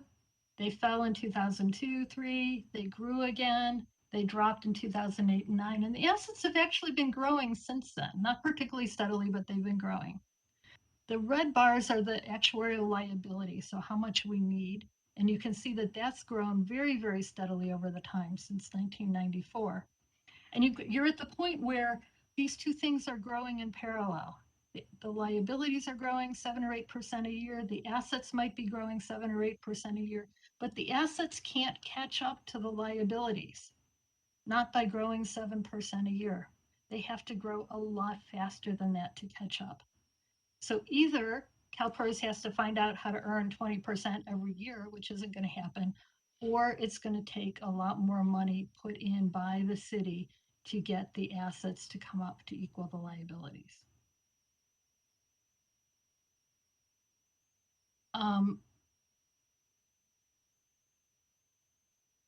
The next section I have is projections of future costs for the miscellaneous plan. I can go there or I can stop if we have quick questions right here.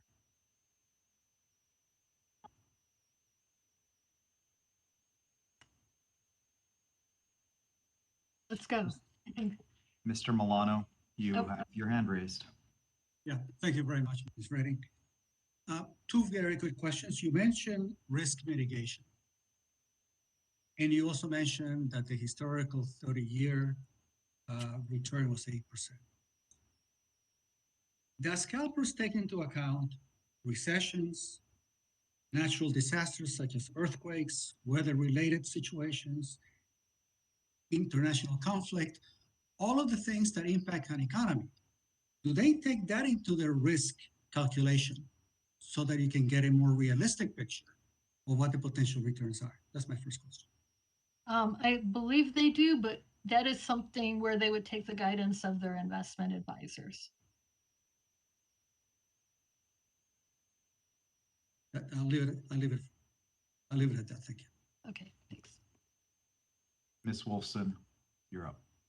Hi, yes, I just wanted to mention, I think I mentioned investment returns before, and what I found online at a reliable source was that a 100% bond portfolio, which is about as low risk as it comes, from the period from 1926 through 2020, which includes the Great Depression, the Great Recession, and all kinds of things, that return was 6.1%. So when they talk about lowering their rate to 6.5%, they're really, I'm kind of appalled by that, frankly, especially when they're talking about potentially risky investments.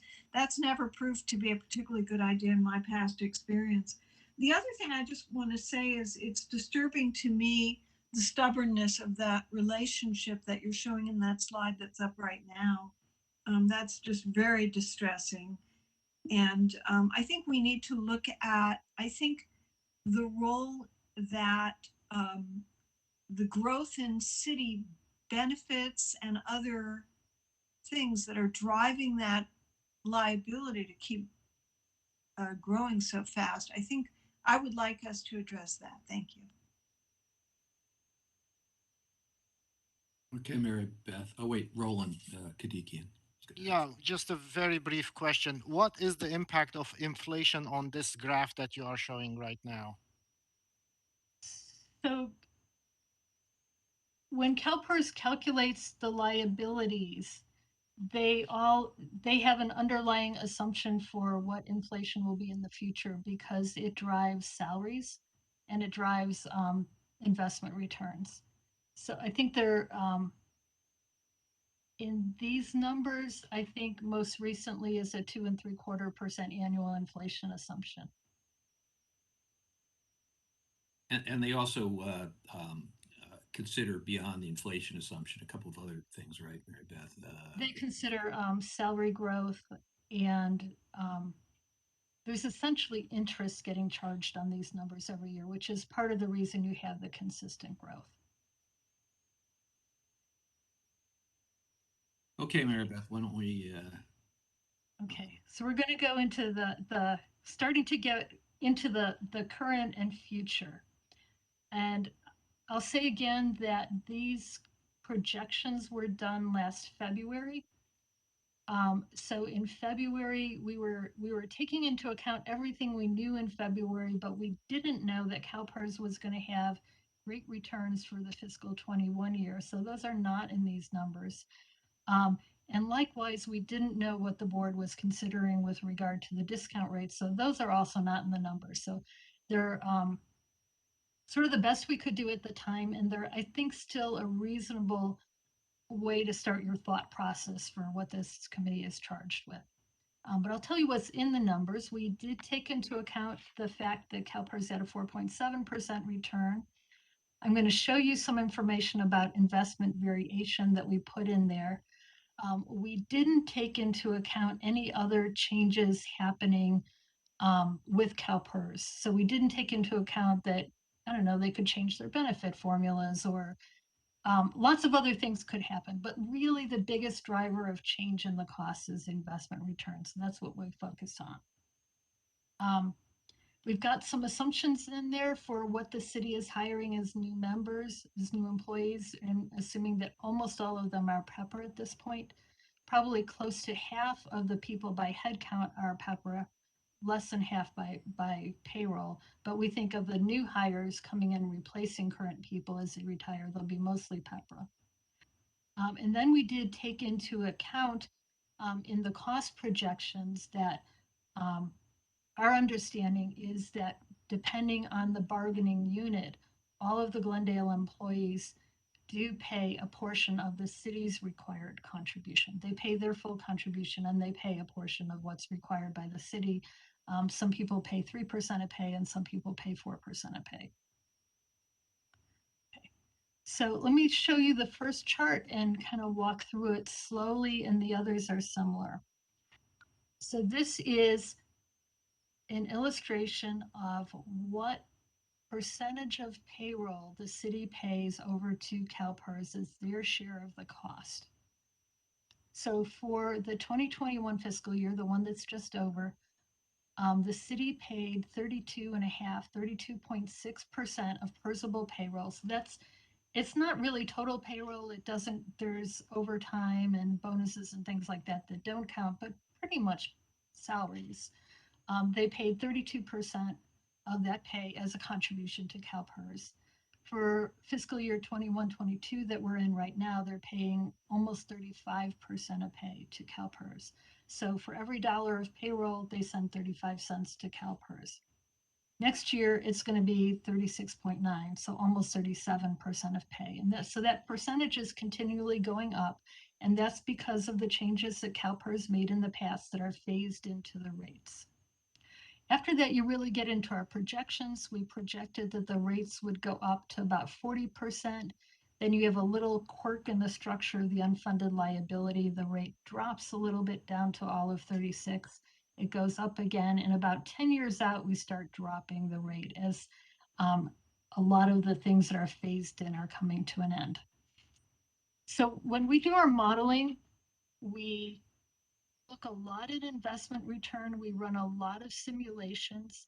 And what we end up plotting on the green line is the most likely place we think contributions will be. But we have 1,000 different trials that we've run, 1,000 different simulations. And so we can say this is the most likely, but it's not the only place the contribution rates could be. If I go 10 years out, most likely they're 36.8% of pay.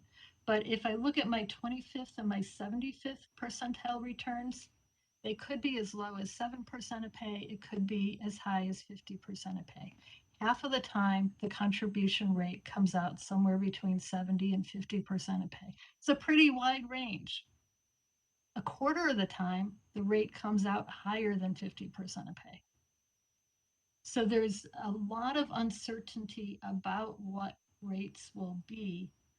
Most likely, they'll follow a pattern, something like this. They'll be bouncing around in that pattern, but they'll stick kind of close to those rates, 30 to 40% of pay for the next 10 years. After 10, so this is the same beginning of the chart. It looks steeper because it's squished, so I can show you a full 30 years. After the 10 years, the rate starts dropping a lot. A lot of the pieces of the unfunded liability that the city is paying off will be paid off and will start, you won't have to pay for them anymore. The rates will go down, and we think somewhere in the early 2040s, most likely the unfunded liability will be pretty much paid off, and the city will be paying about 5.5% of payroll. That will be great. How did we get there?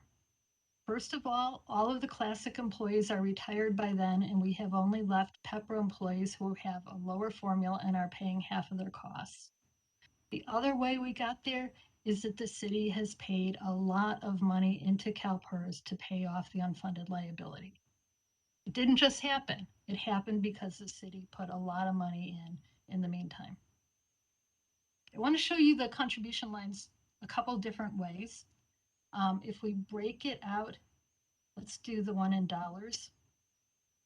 I talked about normal costs, the cost of benefits that employees are earning every year. That's this little pale peachy colored line. That's what the plan truly costs the city. If there were no unfunded liability, that's what it would cost, about $10 to $13 million a year, very stable.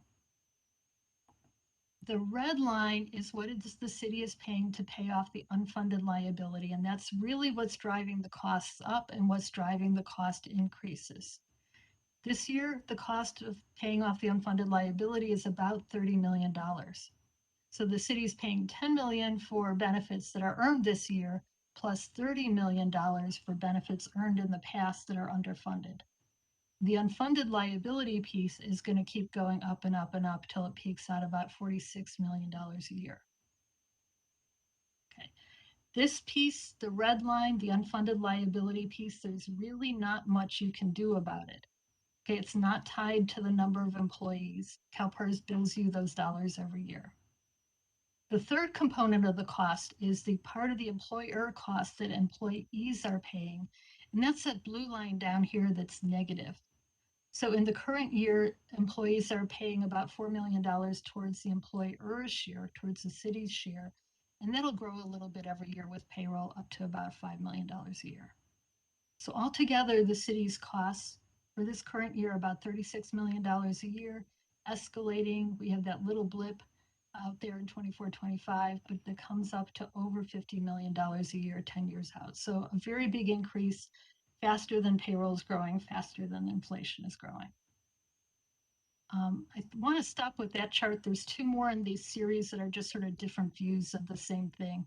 But let me stop here and ask for questions on the cost projections. Mr. Milano, you're unmuted. Thank you very much. Ms. Redding, what is the assumption that Calpers takes with regard to pay increases?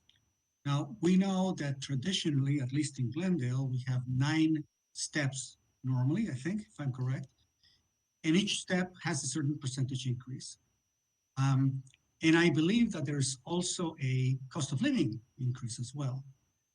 So if the city were to create additional step layers, would that impact the overall total obligation of the city significantly?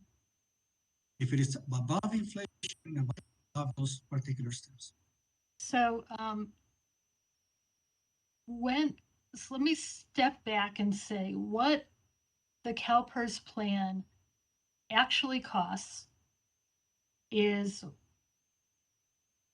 what benefits are actually paid to a retiree. Okay, so it's going to depend on what their pay really is when they retire. And that could depend on steps, it could not depend on steps, because however cities set their pay structure, there's also a lot of, over a person's lifetime, there's sort of a lot of competitive analysis to make sure that everything's staying reasonably close in the marketplace. When the actuaries calculate costs, they don't read the MOUs, they use historic data for how what year over year raises look like for employees with certain ages with certain years of service. And they use their modeling based on that. So an individual city changing their step rates tends to not have a big impact on the assumptions. But remembering those assumptions are just trying to project the cost so we can pay for it up front. It'll actually depend on what people get when they retire. Ms. Wolfson. Yes, hi. So I know we're just looking at the miscellaneous part of it, but I looked at the total picture and I kind of looked at the progression of the payment for the unfunded accrued liability, starting with 2016 at that year, which was paying for a year before. As you know, it always lags a year behind. So it was approximately $35.5 million that we paid in July of 2016. And then we paid 41 million the following year. And then we paid 45 million in July of 2018 and 51.5 million in 2019. And it just has kept going up and up and up in significant percentages. So like I'm looking at your graph and you're showing it this very kind of gentle upward curve, but it's been quite steep.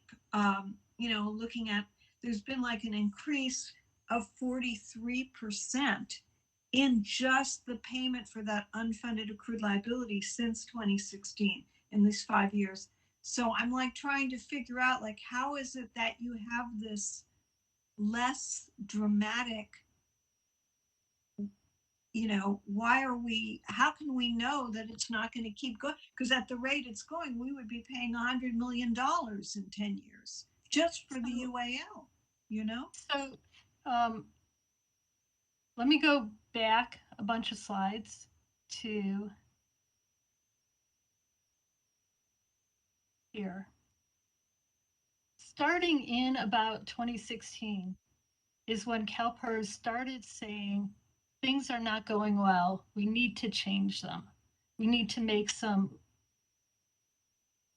of the changes they made were very radical and very costly. And we used to have like 5 slides that went through these all. But all of the changes they made were phased in over a number of years. So even if you look at this discount rate impact slide, they started changing it for the 2016 valuation, and their phase-in isn't going to be done till 24-25. So that means they had scheduled increases in all their costs that went over a period of 8 or 9 years. We're most of the way through that, but what you started seeing when you go back to 2016 is you see those cost changes starting to be phased in and the escalation of the unfunded liability costs. And we're now almost to the end of those phases in. There's only a couple left, and Glendale's got that little blip there, as I said, or it would keep going up higher. But once we're done with the phase-ins, that's why we think that things will turn around. We'll start getting things paid off and the costs will come down. I should also mention, this is miscellaneous. This is not miscellaneous. safety. Yeah, I safety. noted that. Yeah, we'll see safety, we'll do safety a lot faster. It has the same general pattern, more or Yes, less. that's why I asked the question now in case, I don't want to take up time later either. Thank you. Mr. Bain, you have a question as well. Yes, in reference to the assumed salary increases, are those experience rated for the city, or are those a standard rate that they're assuming across the board? So what they do is they take all of the people in any one pension plan. So they'll take all of the people, all the miscellaneous people with the same pension formula, and they will group them by everybody who has the same number of years of service and the same age, and they'll look at what kind of raises they got on average every year, and they'll build tables based on that. But that's just projections. To help them predict the future. It's hard to predict the future. We want as much data as we can get. We still don't do it perfectly. Every single year, they will then collect the actual numbers from the city and do a true up. Okay, so they'll look at what people in the city actually made for that year.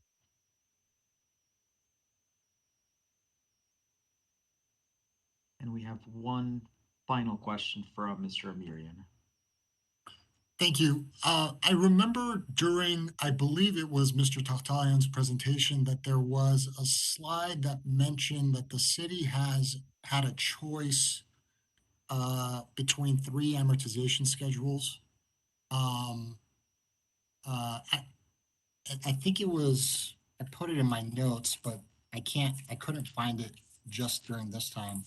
It was I just wrote amortization schedule from 2018. It was in our 10-4 meeting. And so that the city council had, an option to choose,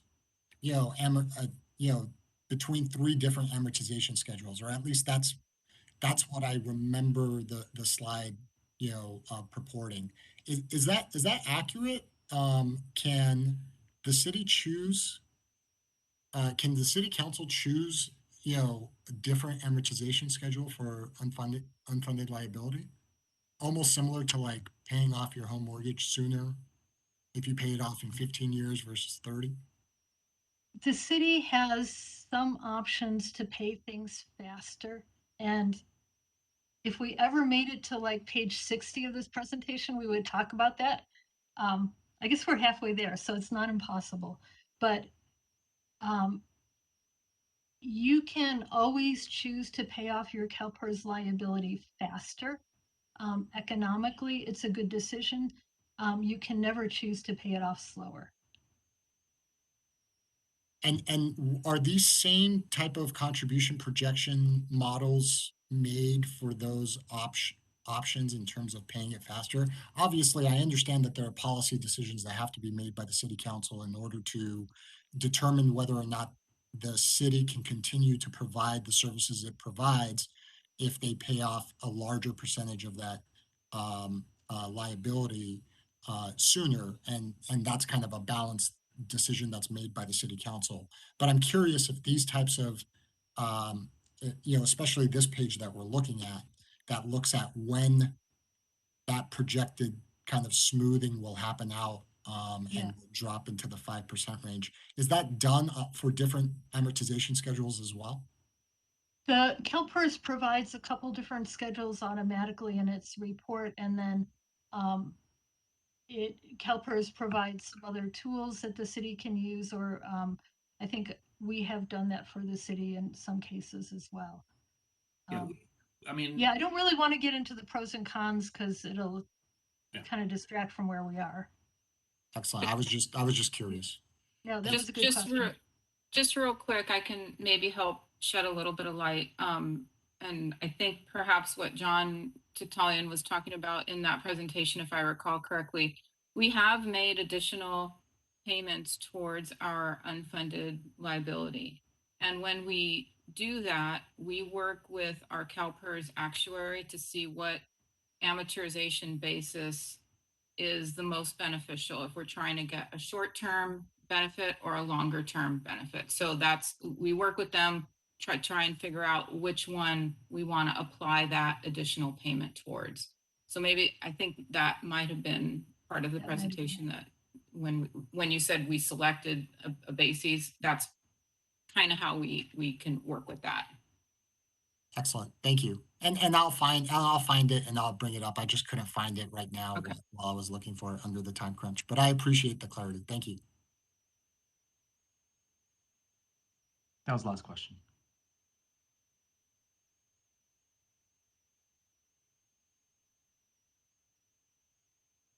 Okay, I'm going to go and say, we're going to switch over and look at safety, and I'm going to show you like 2 charts. So this is the demographic information for safety, the same one we looked at for miscellaneous, but if you remember miscellaneous, at the beginning, we had more active employees than retirees. And the safety groups, starting out already in 1994, the numbers were about equal and they stayed about equal. But right now we have way more retirees than active employees. It makes things that are happening to the safety plan worse than things that are happening to the miscellaneous plan. Most of the other charts are very much the same as for miscellaneous. I'm not going to walk through them in the interest of time. I'll say that as terms of head counts by tier, if you look at the safety people tend to stay in one job much longer than miscellaneous people. So when I look at the counts of people, you're nowhere near half of the employees being PEPRA. It's much more like a quarter of your safety employees are PEPRA. So that's going to be a change that happens slower over time. But let's jump and look at projected costs for safety. Safety always costs more than miscellaneous. This is not unique to the city. The safety formulas are more generous than the miscellaneous formulas. Safety employees can retire a little bit more early than at a younger age than miscellaneous employees. And they tend to live on average actually about the same. So they're in retirement for longer and you have less time to save up the money to pay them their pensions. So all of that drives the costs up. So while in miscellaneous, we're looking at contribution rates of sort of 30 going up to 40% of pay. For safety, the current rate for this fiscal year is 59% of pay. So every dollar you pay out in payroll, 59 cents goes to Calpers. If we go out 10 years, you're talking about a peak likely of 75% of pay. So a dollar of payroll, 75% to Calpers. So the numbers are much, much higher. On the other hand, it's very much the same pattern. We expect as layers of unfunded get paid off to eventually have the contribution rate drop. It ends up at a much higher rate because it is a more expensive plan, sort of around 13% of pay when we look 30 years out. Okay, the same kind of breakdown we have a normal cost fairly flat. We have let me do dollars, the unfunded liability very steadily increasing, and an offset of a couple $1 million a year to the employer share, to the city share that is paid by the employees. And then the last of the cost projection charts, we show the purple line is miscellaneous in millions of dollars, the gold line is safety, and the blue is the total required city contribution for the 2 groups together, going from about $70 million for this year out to $108 million a year, 10 years out. Okay, so that's pretty much the laying out of the problem. The problem, or maybe it's not a problem. The problem is, can the city afford to make these future contributions that will be increasing? And the rest of the presentation is going to talk about what can we do about that. John, do you want me to go on, or is this a good breaking point? I think this is probably a good breaking point, and then cover bring you back for what could we do about it. But let me just see if there are questions. If there are no questions, we do have till 9, so we do have 20 minutes. Let's see if there are questions. If there are no questions, then let's go for it. Okay.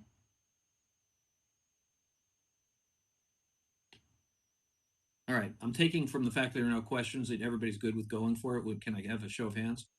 Okay, good, thank you. Okay, because this is really the much more interesting part. What can we do about it? Oh, shoot, I'm sorry, I totally forgot these were here. Let's do these first.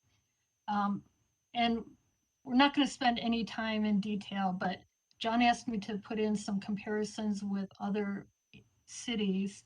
I picked all of your next door neighbors, skipped City of Los Angeles because they're not a CalPERS agency, and then picked a few cities a little more far afield, and then I added a couple at the end, Inglewood and El Segundo, just because they're a little more in the category of older cities, a little more like Glendale. And what you'll see is this is how funded their CalPERS plans are. You'll see Glendale's sort of more or less average. Some are better, some are worse.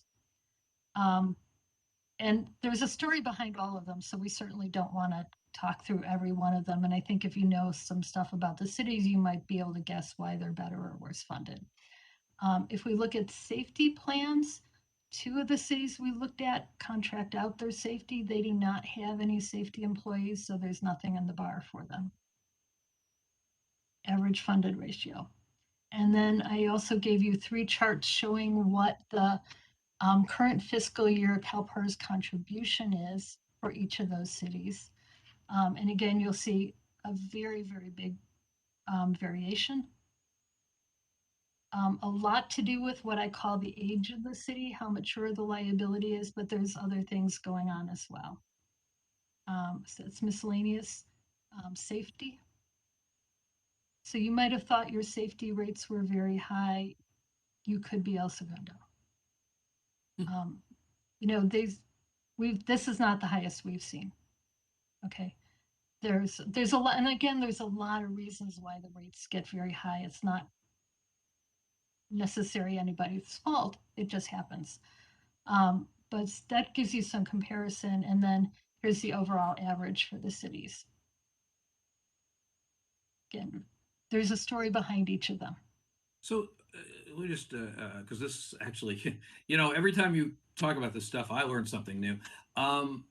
So the summary here is, even though the unfunded liability or the funded status isn't very different across these cities, the amounts they have to contribute, their rates are quite different. And so if you do, I'm going to pick on a city and say something that's probably not true, but if I look at, let's say, a city with a high rate, it could be because their funded status is poor.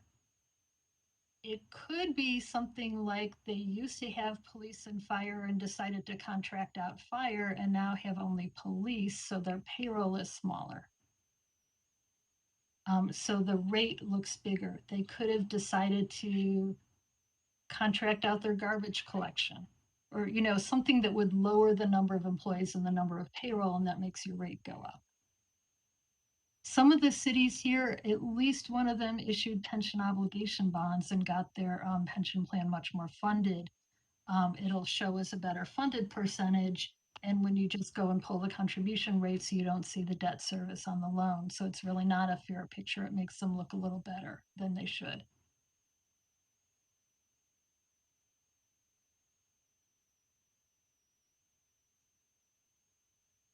Mary Beth, we have a couple of questions. You tell us when you're ready to take them. Let's do them now. Mr. Milano. Thank you very much. In doing your comparisons, it struck me as a really important point to try to gauge what the actual costs are for cities that have contracted out their police and fire. You know, I believe they're basically, you see it on your property tax bill and the amount is charged. For example, the city of Irvine contracts out one of those two departments, and they're rated as one of the best financially stable cities in California by another rating agency that I looked at. But I wanted to know, in order to be able to compare the total cost of policing, which is the salaries plus all the benefits, and compare, let's say, Glendale's to La Cañada on a per capita basis or some similar number, is there a way to obtain those numbers as to what is the actual cost so that we can take a look to see if this is a viable option for Glendale? I do not know a lot of the specifics. For example, if La Cañada contracts out their police and fire, they would pay a bill for police and fire. I don't know if that bill would say how much is pension. Okay.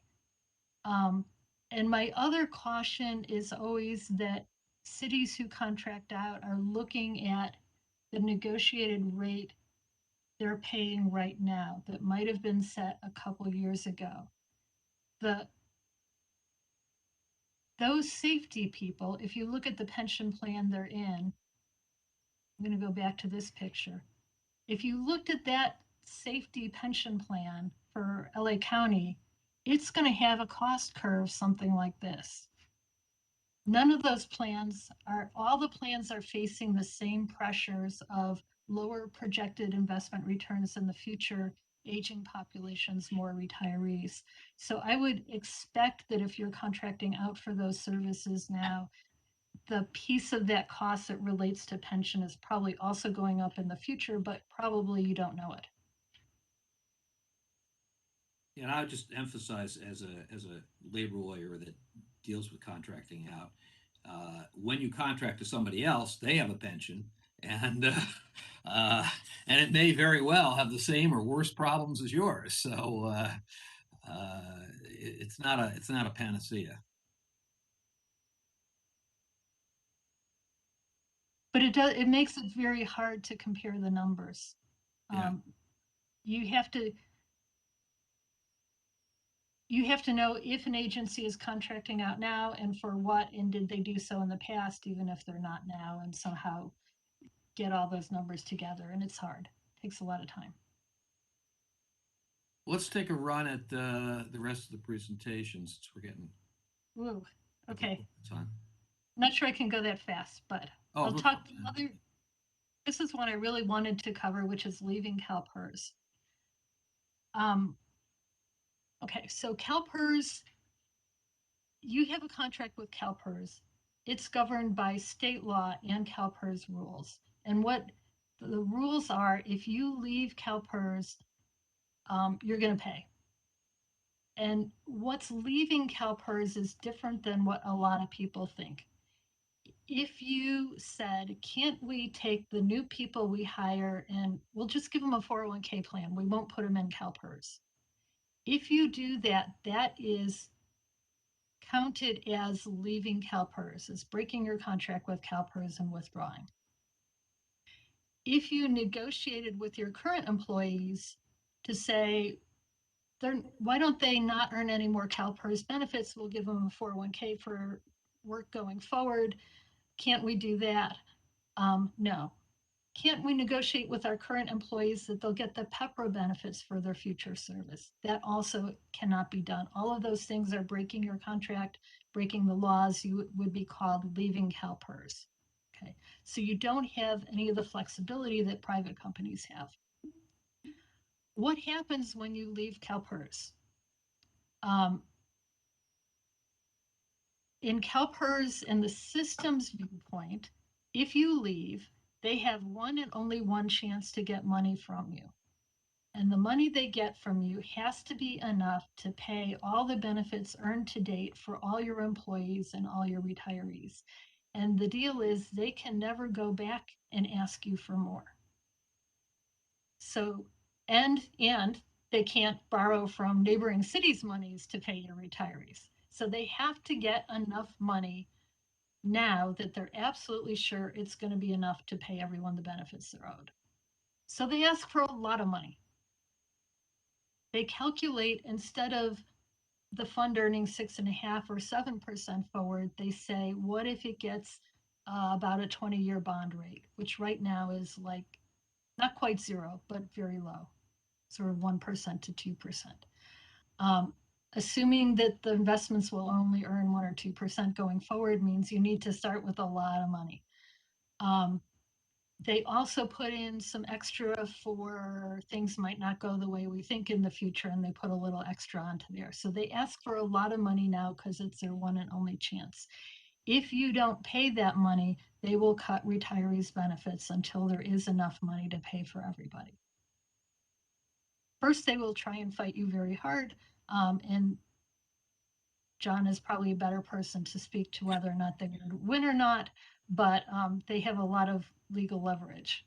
I'm one of the few people who's ever taken anybody through a Calpers termination. So some later point, if somebody wants to know. Yeah, but I think we kind of, let's look at the numbers when I say they're going to ask for a lot of money. Right now, the numbers we just went through said, 2 years ago, 2019, the unfunded liability was $645 million. If you were to go to Calpers in 2019 and say, we want to leave, how much do we owe you? They would ask for somewhere between $2 billion and $2.8 billion. I looked at the 2020 report, rates are lower. They go from $2.8 billion up. So you could kind of stay in the system, pay off your unfunded liability that's $645 million, leave the system, and that will cost you $2 to $3 billion. So usually we kind of stop the conversation of leaving Calpers at this point. It is very hard to see that for a city like in Glendale's position that it would make any sense.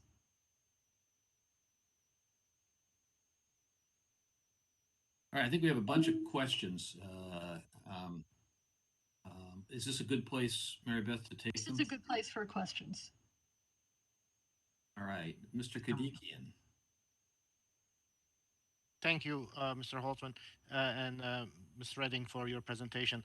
With regards to leaving Calpers, and you indicated they could just ask 1.75% and ask 2.8 billion.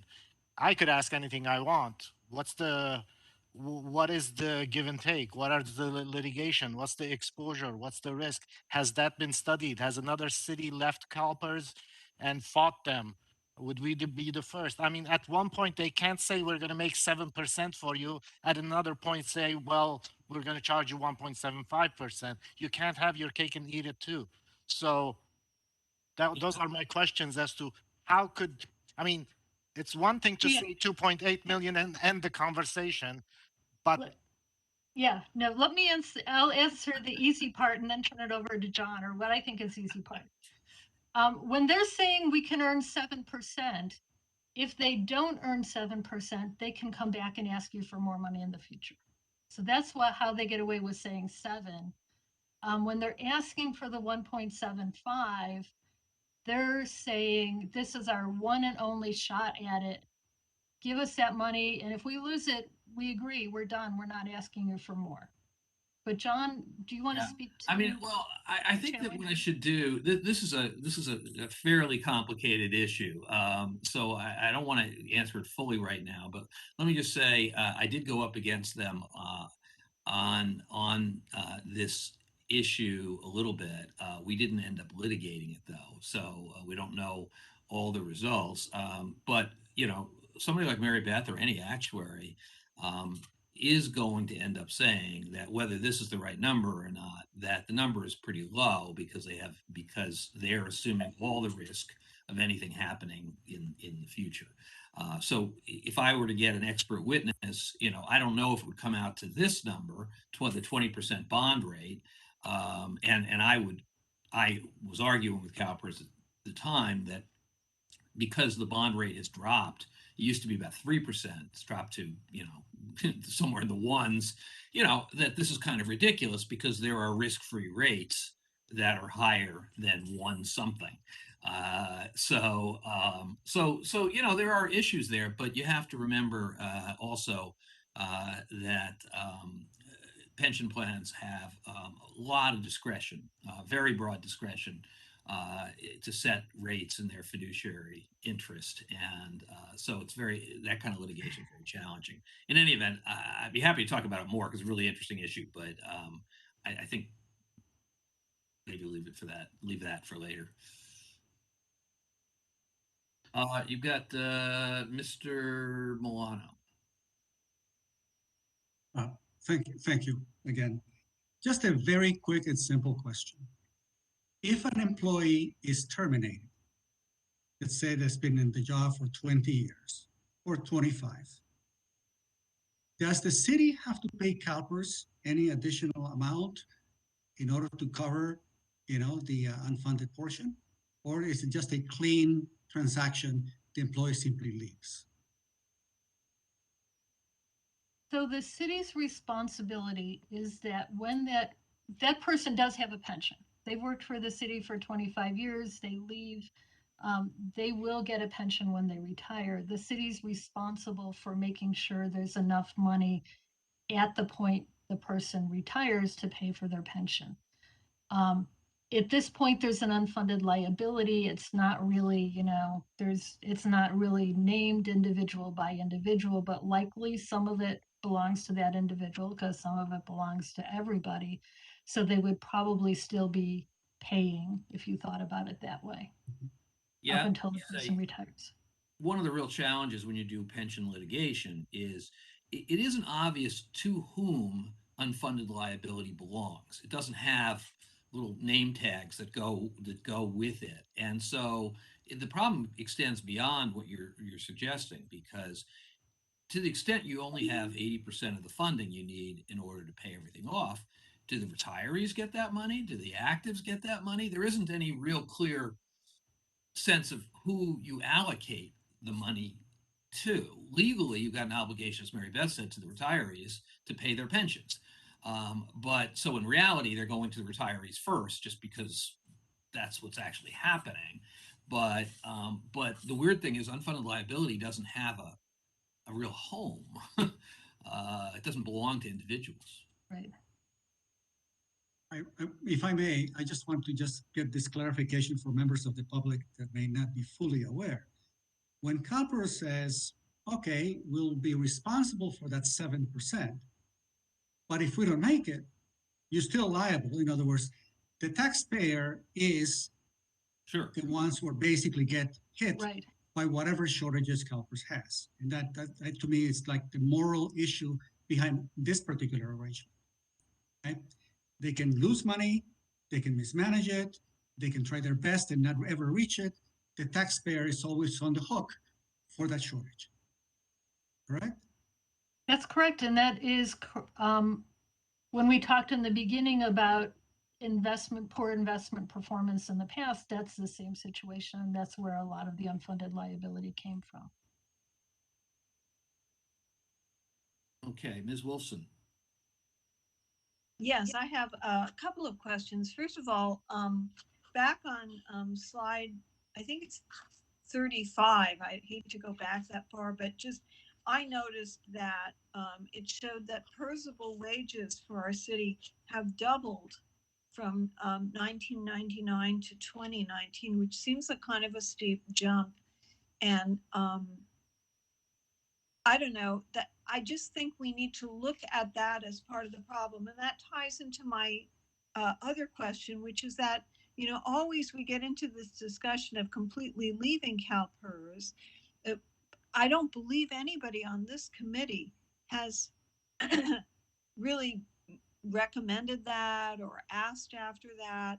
And so it just feels like we go from one, like we go from the extreme of doing nothing to this wild idea of, having to pay out billions of dollars, to exit from CalPERS. But I think that there's a lot of stuff in the middle. And I think that's where we as a committee need to put our efforts. And I hope that we can, maybe pay less attention to this idea of leaving CalPERS.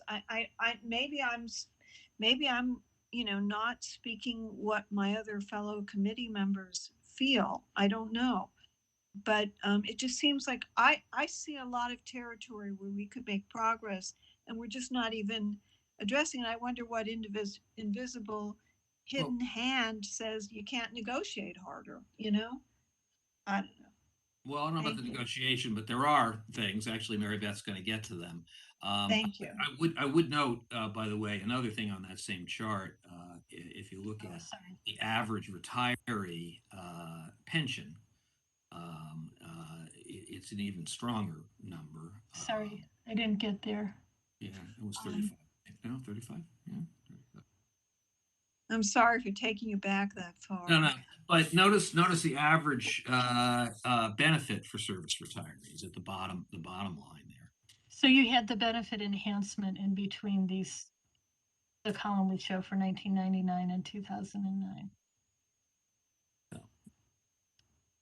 So let's, Mary Beth, maybe, I don't know how we have a few other things. Do we have time to cover them real quick, or what do you think?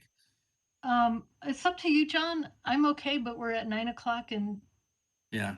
I don't want to keep the Oh, let me committee. do this. I think we should stop here, and I'd like to bring Mary Beth back and let you guys all review her materials and possibly ask more questions too. I really think that understanding this issue, and Mary Beth's going to talk about some other solutions too. I mean, solutions again, maybe too strong a word. Mitigations.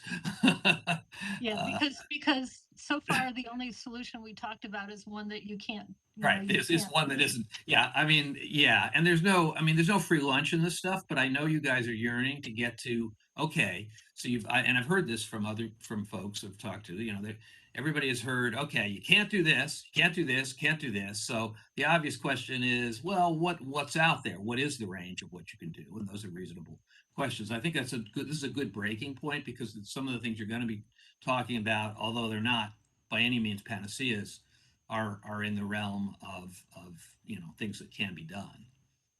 John, if I may, I'll note that Ms. Wolfson has yet another question, but before you go to her, or after you go to her, I know that we had at least one caller on the line on this topic, and we should take that call before the meeting's over tonight if they're still on it. Sure. What do you think of the idea of taking that call now, since it sounds like this person's been waiting for a long time? Rick, is that person still on the line? Yes, he is. Let's take that call. Mike Mohill, you're on the air. Go ahead. Good evening again, commissioners. Mike Mohill again. Mike? I've been watching the proceedings for the last, I don't know, hour thereabouts or so. Well, okay. It looks like it's the dog chasing the tail. We'll take him. Ms. Wilson, you had one more question? Oh, I just sent a message. It wasn't really a question. I wanted to say, yes, that's what I meant when you were saying this. And I wanted to thank the presenter, Ms. Redding, for her time and everything that she's shared with us. Thank you. So let's do this then. Let's stop here for the night, and we will, Mary Beth, if you're willing, bring you back for a short, not for the whole session, but first up at the next session, and that'll also allow folks to maybe formulate more questions. Your materials are in the package. So I would encourage everybody to review them. We're right. very close to the end, but I think the ones that are left are the what are our options, and Yeah. really the more interesting ones. Yeah, that's what I'm worried about, is that everybody's tired, and then we're going to end up rushing through the things that are actual options. So that's why I think this is a good place to break. Not to mention it's 9 o'clock. All right. Can we get a motion to adjourn? John, it's Rick. So I have Mike Mohill on the line. Did we want to take that Sure. call? Yes, please. Yes. Okay. I guess I got cut off Mohill, there. you're on the air. Go ahead. Okay. Good evening again, council members. Commissioners. I guess I must have got cut off. So I've been listening to this program for the last hour or so. Mike, you're live. Go ahead. It must be a connection with the city, with the commission. I'm going to just speak. I've been watching this Mike? program for the last hour, and it appears to me that it's the dog chasing the tail to get out of Calpers. Mike Mohill, can you hear me? You're on the air. Go ahead.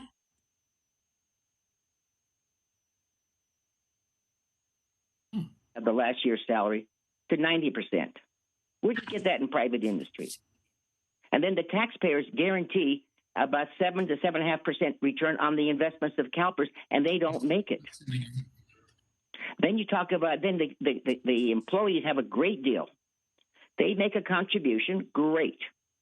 But in about 2 to 3 years, that contribution is paid back by the taxpayers. So for the next 25 years, they're on gravy train. What's This is a great thing. And let's not forget the CalPERS arranged it that when they went from 75 to 90%, it was a 15% raise for life. And now we're using Measure S money, which is not supposed to be used for pension. We are doing it now. In fact, this past year, we just sent $225,000 to CalPERS to pay the pension debt. This is going to go on. The only alternative is to leave CalPERS, and I'll say it one more time: there's no way out. So, commissioners, it's a tough call, but otherwise, it's Band-Aid fixes, and I don't want to see Band-Aid fixes. This is what I've been harping on for the city council for years now, and to get Band-Aid fixes, we didn't need to spend your time and energy for this commission, because that's what they've been doing for years. The city council is Band-Aid fixes, and you know who pays for it? The taxpayers, not the employees. They love the deal. So, ladies and gentlemen, I thank you for your effort, but if it takes $2 billion, $3 billion, it has to be, because you know what? Again, if you don't fix the system tonight, your children and grandchildren will be paying this debt. And they're going to say, thank you, Grandpa. You had a chance to fix the system, and you chose not to. We must leave CalPERS. They're going to try and do anything they can to force you to stay in, but we can be stronger than them. We should lead. We should be a leader, Glendale, in the state of California, to get out of CalPERS, because they keep putting rosy pictures on their investments, and they keep going downhill. As you saw right now, we have more retirees than we have current employees. So, for example, when people say, "I want more policemen on the roads for traffic," guess what? The more policemen are in retirement. So, commissioners, you have a chance to go before and tell the city council, listen, there's only one way out, and that is to exit CalPERS. Sorry to be so forceful, but I'm getting tired of hearing this dog and pony show every year. Thank you. Thank you. Okay, Horik, any other callers?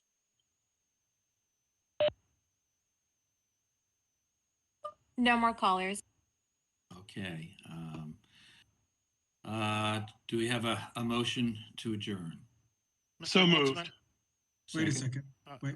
I had a question with regards to how do we get items on agenda for the next meeting? My suggestion, just for simplicity, I know we're trying to set an XCOM meeting for between this and the next meeting, but for simplicity, why don't you just give me a call? Okay, Seems like the quickest route. I'll send an email. Okay, send an email. Yeah, and anybody's welcome to contact me as well, obviously.